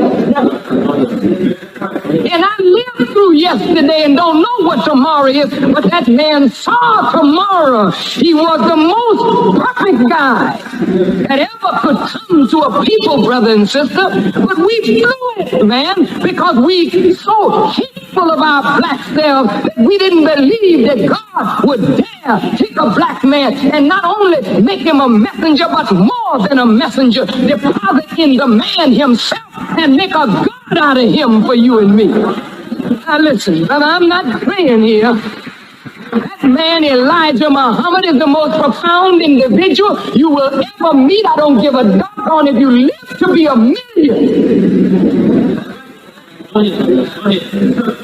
And those of us that walk with him in faithlessness, walk with him in doubt and in suspicion of his divinity, know it better now than we ever knew it while he was among us. We know it now. Look, and I say this with deep humility, man, it pains me to open myself up and see a hypocrite laying inside. But look, how else can a man be healed unless he's opened up to the light and the thing that is in him that is not pleasing to God be removed? You understand? Now here's the messenger looking at me, and because Malcolm told me that the messenger was jealous, and members of the messenger's family had dropped it out that the messenger was jealous, I began to entertain the thought because I couldn't see the future. Now listen, I fought it off, but it was there. Hear this now, beloved. One day in New York, 70,000 people came out to hear the words of the Honorable Elijah Muhammad. This is the largest gathering of black people, really, I think, in the history of our sojourn in America, to listen to a black man teach wisdom. And this ain't no play.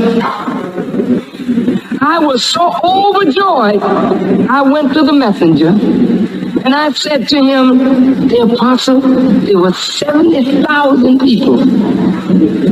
And back in, again, 3 months later, we did it again, and 40,000 came out on a Sunday afternoon to hear a lecture in Randall's Island.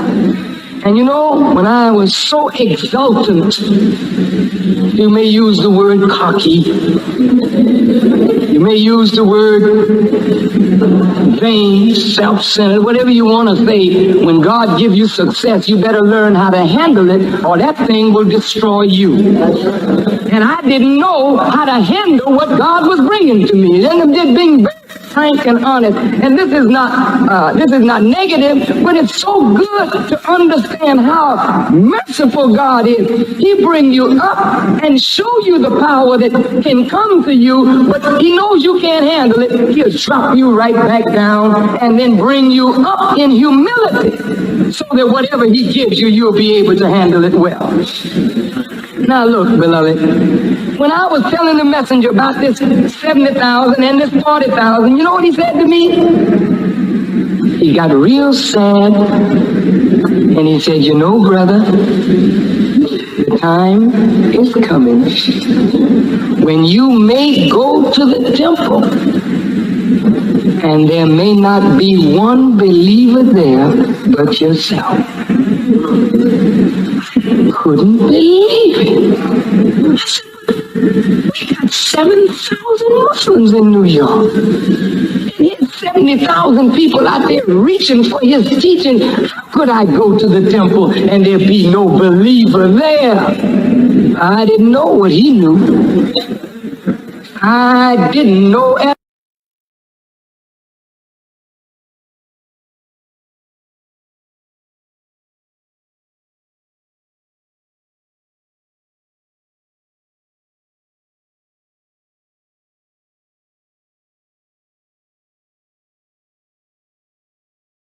That they fear.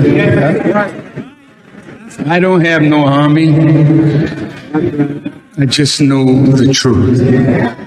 And I'm here to separate the good Jews from the satanic Jews. Yes, yes, yes. This is just the beginning. Standing me from a social platform.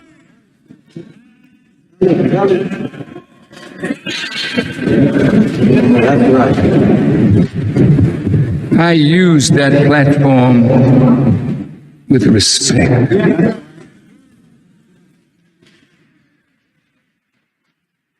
I never allowed those who follow me to become vile as those who speak evil of us. So I am dangerous, not to you, unless you feel that Father Pfleger's invitation to me may hurt Saint Sabina. You don't have the power to hurt Saint Sabina if you don't give them that power.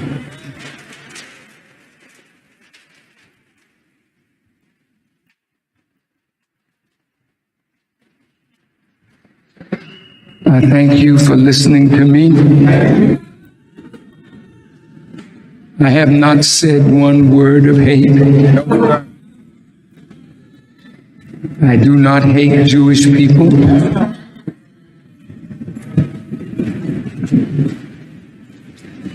Not one that is with me has ever committed a crime against the Jewish people.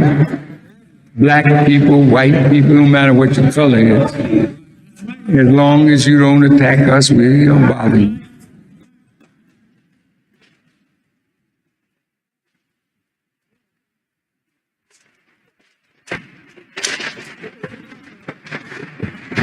So you met me tonight.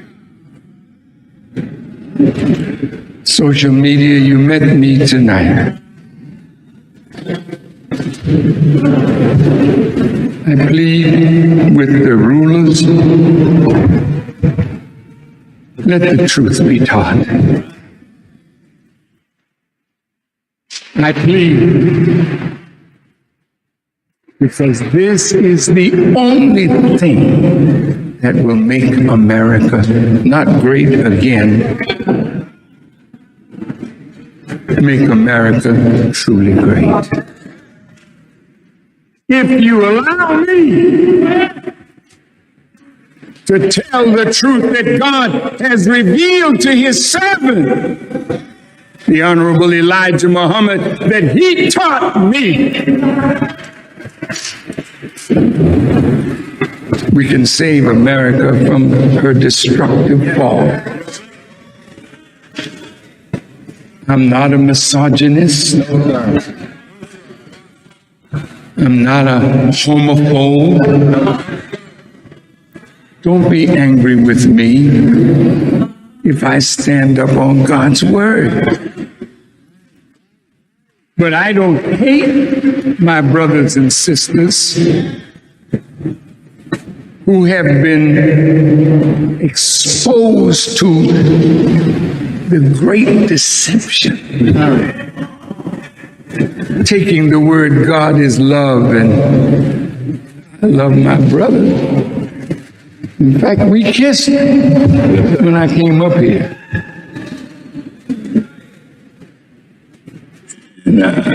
This is not queer.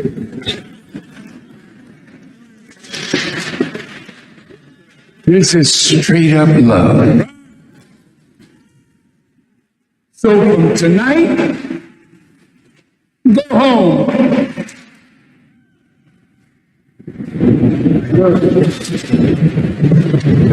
I'm not going to ask you to let them put you in jail, what they call Facebook jail.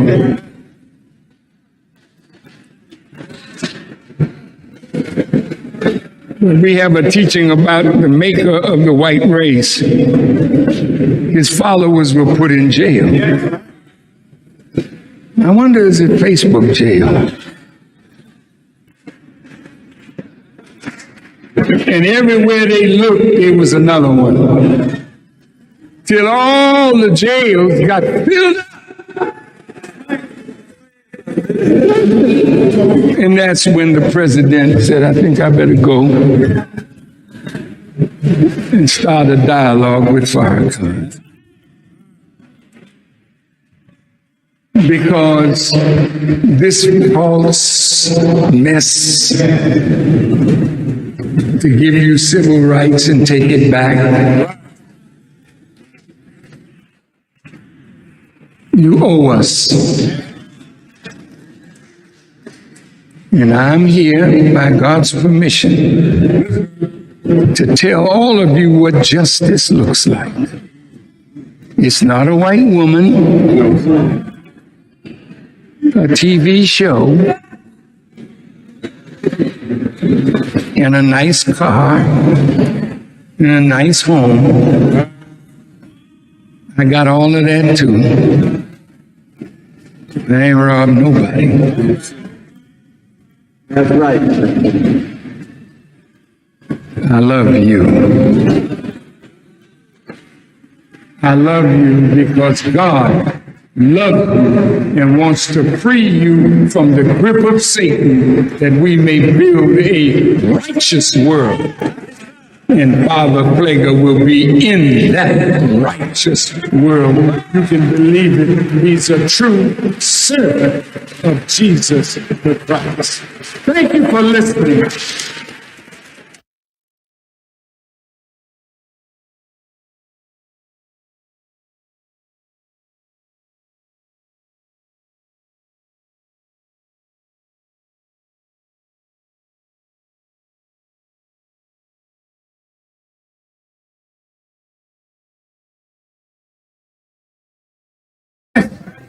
When the Muslims were alive, I'll say it again. When the Muslims were alive, you dead as hell now on both sides. Yes, sir, Brother Minister. Yes, we are. Yes, sir. That's real, Brother Minister. Both sides. That's real. When we was alive, we set up schools. Right. When we were alive, we had supermarkets. We owned buildings. We owned farmland. We were busy doing something, hiring our people. Well, I'm telling the Muslims, damn it, if you don't come alive, you will die like you are. And I will say, thank you, Allah, because if they're not doing nothing on top of the earth, let the worms eat their ass. $5,000.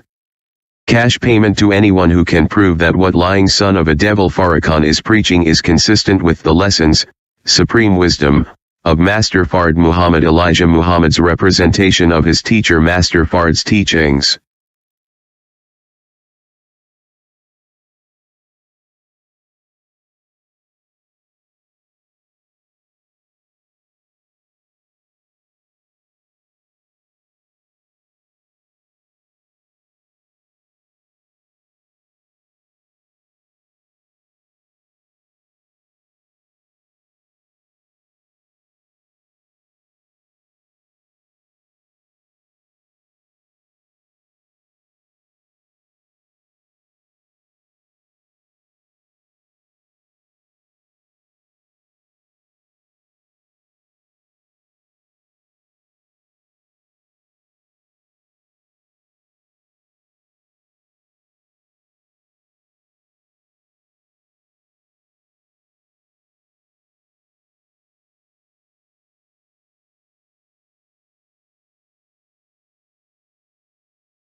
$5,000.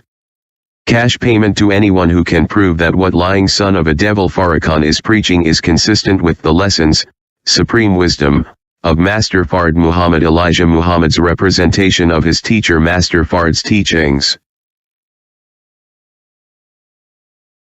Do you then believe in a part of the book and disbelieve in the other? What then is the reward of such among you as do this but disgrace in the life of this world, and on the day of resurrection they shall be sent back to the most grievous chastisement. And Allah is not heedless of what you do.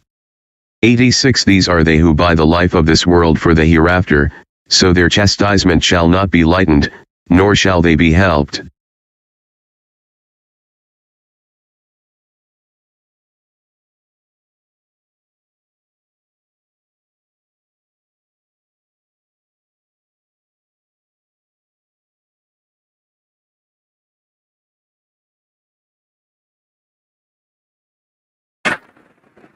I gotta do this. Do you mind? Yes, I'm gonna do something. I don't want to put my brother on the spot. See, this is this. This is something else. Love and faith transcends color. And the reason why we embrace Father Flagler as a brother is because we find him on the battlefield of justice, being a true disciple of Jesus. And the last thing I'll say is you'll never call us racist. Yes, sir. Yes, sir. Because this day that we honor Yes, sir. Master Fard Muhammad, if you see an image of him, put his image up. Yes, sir. That's the man whose father was a black man and his mother a Caucasian. And how many of us have a parent that's a Caucasian or grandparent? It's not about color. It's about our submission to the will of God. And in that we find common ground and unity. Yes, sir. So I'm only one shade lighter than you. And Mustafa may be 4 more shades lighter. We a family. Yes, sir. Let's stay a family and be a family and love each other as God would have us to love each other. We love you, Father. Happy Savior's Day. Thank you. I had to do that. We love you. Go ahead. One more time, brother.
On the ship Henrietta Marie, chained Africans crossed the Atlantic with no room to stand. Many died before land appeared. Their bodies were thrown into the ocean behind the ship. The ocean saw. Listen to this closely. This happened to your bloodline. This plan for profit. Your ancestors still survived it. The water was your ancestors' land. Millions crossed the Atlantic in chains. Many never touched land alive. You are here because they refuse to die quietly. Yeah. From the 1500s to the 1800s, European ships crossed West Africa, Portugal, Britain, Spain, France, and the Netherlands built this trade. They bought and kidnapped African people for labor in the Americas. Historians estimate that 10 to 12 million Africans survived the crossing. Millions more died before reaching shore. People were taken from Angola, Senegal, Ghana, Nigeria, and Congo. Many were marched hundreds of miles to slave ports and chains. At ports like Elm, Castle, and Bonnie, families were separated forever. The crossing became known as the Middle Passage. Ships packed human beings below deck like cargo. Some ships held more than 400 people at once. The British ship Brooks became famous for how lightly people were packed. Men, women, and children were staying together for weeks or months. Many could not sit upright. Disease spread fast in the heat below deck. Dysentery, fever, dehydration, and starvation killed thousands. Women were sexually abused by crew members during the voyage. Some captives jumped into the ocean rather than live in slavery in 1781. The crew of the slave ship song threw more than 130 Africans into the sea for insurance money. The owners went to court demanding payment for the murdered people. Olaudah Equiana wrote about the smell, the change, and the screaming in his 1789 book. Your ancestors lived through organized torture, created for money. Do not look away from what your ancestors came by. In the water, remember your ancestors. Millions crossed the Atlantic in chains.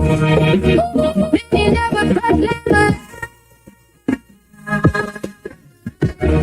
You are here because they refuse to die quietly. Yeah.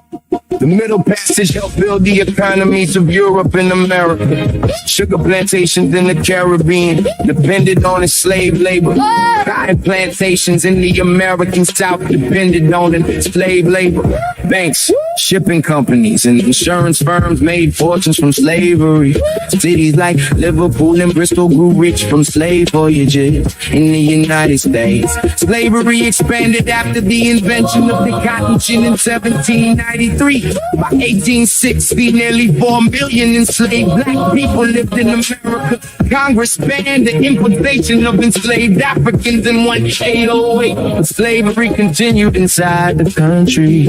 Children were still stowed away from parents at auctions. Black families were still whipped, branded, and controlled by force. The Civil War ended legal slavery in 1865 with the 13th Amendment. But black Americans, they faced black codes, lynching, segregation, and voter suppression. In 1896, Plessy v. Ferguson legalized segregation across America. Redlining in the 1900s, many black families from owning homes. Many schools still the full truth about the slave ship. Some people want this history forgotten because it exposes how wealth was built, but your ancestors survived oceans, chains, disease, and violence. They protected those names, birth, language, and family through terror. Every black child alive today stands on the survival of those people.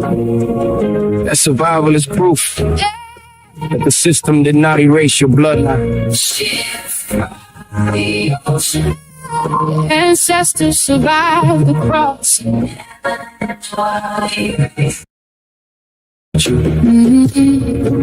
Teach your children. what the Middle Passage was. Do not let anybody turn this history into silence. Your ancestors survived one of the cruelest systems ever created. Stand tall when you remember them. The water still remembers. Now you do too. 1500 to the 1860s. 12.5 million Africans were forced on the ships.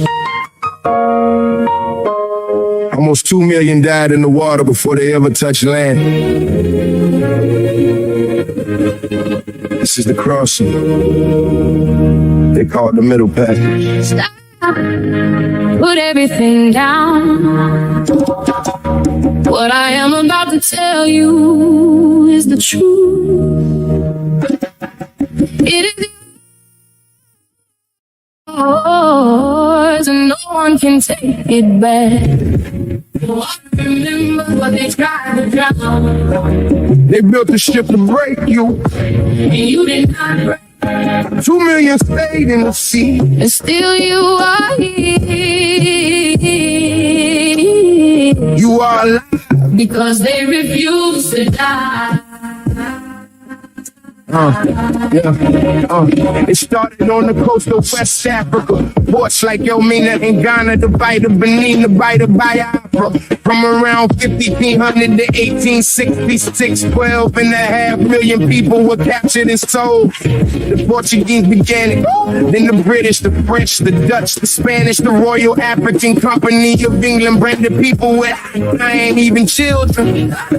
On the ship, on the brokes, they packed over 400 human beings below deck. People were chained side by side, lying in their own waste. No room to sit up. The crossing took 6 weeks to 3 months to cross the Atlantic. There was no clean water, no air, no light, sickness in every corner. Dysentery, smallpox, and starvation killed them in the dark. About 1.8 to 2 million people died at sea on that journey. The crew threw the dead and they're still breathing over the side. Sharks followed the ships across the entire ocean. This was not an accident. It was business. This was the plan. Put everything down.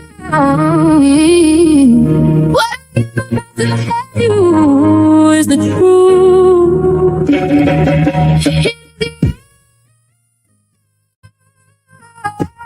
No one can take it back. The water remembers when they tried to drown. They built this ship to break you. And you did not break. 2 million stayed in the sea. Still you are here. You are alive. Because they refuse to die. In 1781, on a British ship called the Psalm, the crew threw 32 different people into the ocean. They did it to claim insurance money on the people they murdered. The court in England in 1783 argued about money, not about the killing. But your ancestors did not all go quietly. In 1839, on the ship Amistad, they pirate called Joseph Sinclair led a revolt and won his freedom in the United States Supreme Court in 1841. There were over 400 recorded uprisings on slave ships. Some chose the water over the chains, and that was their last act of freedom. Every single person who survived that ocean is the reason you exist. Your family did not begin in slavery. Your family survived long enough to reach it. The mothers, the fathers, the children who lived through that water carry life forward to you. Their names were never written down. It's in you right now. That is why what they try to erase in the ocean is sitting in your chest. You are the evidence that they could not finish what they started. It could not take you.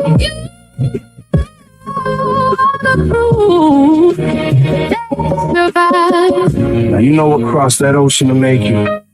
Do not let anyone tell you it never happened. Say it to your children. Teach it out loud. 12 and a half million left. 2 million never landed. You came from the ones Who held on through the water. Carry them with you. never let this be erased.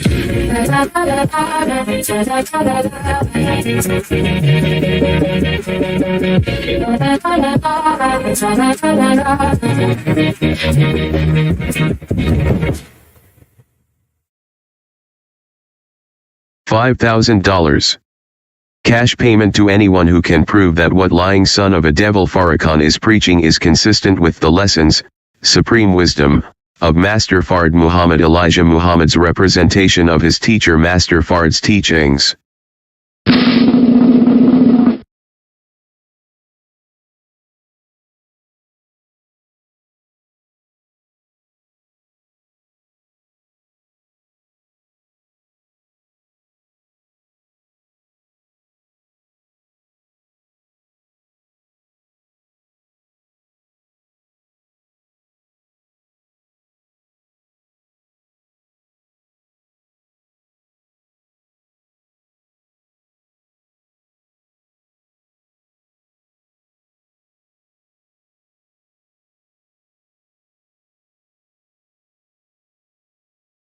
Finding an affordable place to live is harder than ever. High credit score requirements, big deposits, and long leases make it tough.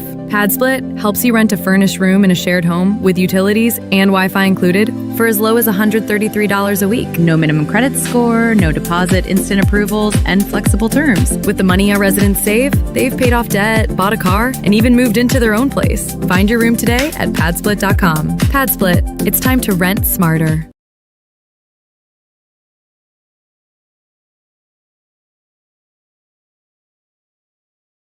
I built a Wix website overnight, and it helped launch my career as a sketch artist.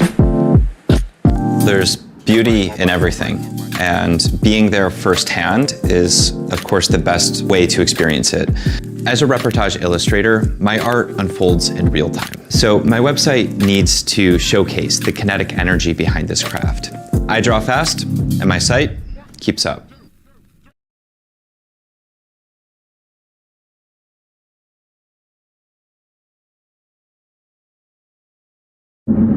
Undeclared wars are commonplace. Tragically, our government engages in preemptive war, otherwise known as aggression, with no complaints from the American people. Sadly, we have become accustomed to living with the illegitimate use of force by government. To develop a truly free society, the issue of initiating force must be understood and rejected. What if sometimes, to love your country, you had to alter or abolish the government? What if Jefferson was right? What if that government is best which governs least? What if it is dangerous to be right when the government is wrong? What if it is better to perish fighting for freedom than to live as a slave? What if freedom's greatest hour of danger is now?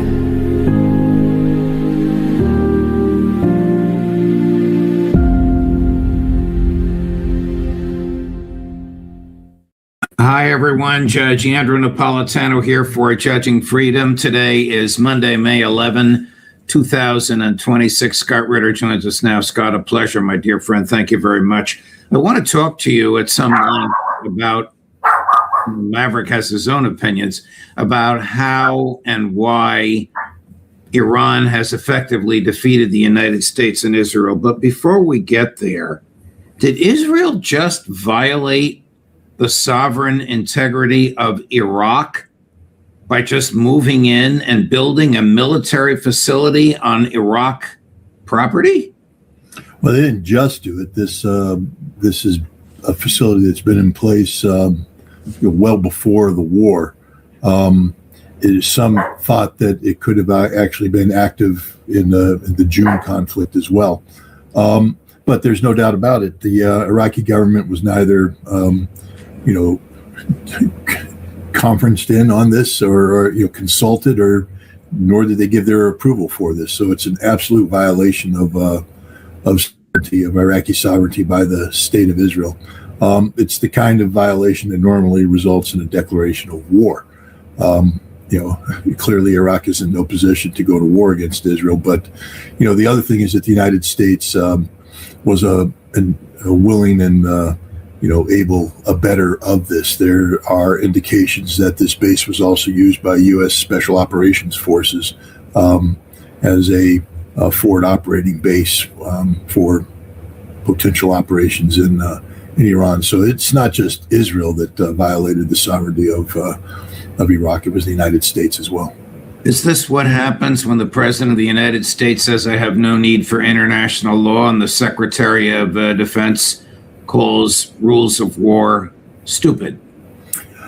Unfortunately, this is what happens when any American president gets involved in wars of aggression. I'm not saying that we have done something of this scope and scale, but the United States does not respect the sovereignty of anybody when it comes to military operations. We've maintained secret operations facilities without the knowledge of governments in other countries before.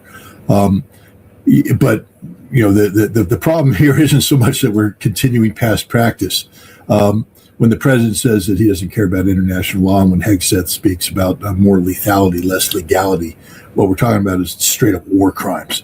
The actions taken in Iran, with no restrictions that led to the slaughter of 165 Iranian school children, attacks on schools, hospitals, civilian installations, the murder of thousands of Iranian civilians by the United States. These are the kind of war crimes that are committed when you have a president that says, I'm not bound by the Constitution, and a Secretary of Defense /war who pushes for lethality and without any consideration of legality. So what would happen if the Chinese built some sort of a facility in the Arizona desert without us knowing about it? It would be an act of war, wouldn't it? Well, it is an act of war. We would treat it as an act of war. We most certainly would. We wouldn't tolerate it at all. The problem is, the Iraqis had an election, and they elected as their prime minister a gentleman named Al-Alawi. He was, previously a prime minister, and we rejected it. So they had an election, and we said no. So much for the defenders of democracy. The sooner we get driven out of Iraq, the better. I think the world has recognized, especially the Middle East, that the United States is a poison. And if you continue to allow the United States to have a presence, it's the equivalent of drinking from a cup of poison, and whatever sovereignty you have will die. In your view, did U.S. and Israeli military planners actually think they could achieve their goals? In the case of Netanyahu, dismemberment of the country. In the case of Trump, whatever Netanyahu wanted, just by spending more money? If you're an online reseller, listen up. You're listing items online. You've got the tabs open, you're copy-pasting listing details, and it takes forever. Say goodbye to your old routine and let Vendoo improve the way you resell online. Vendoo helps you organize all aspects of your selling business in one place. List your item to 9 marketplaces or even more by filling out our simple form. More marketplaces means more sales. Already have items on marketplaces? No problem. Easily import them into Vendoo to cross-post.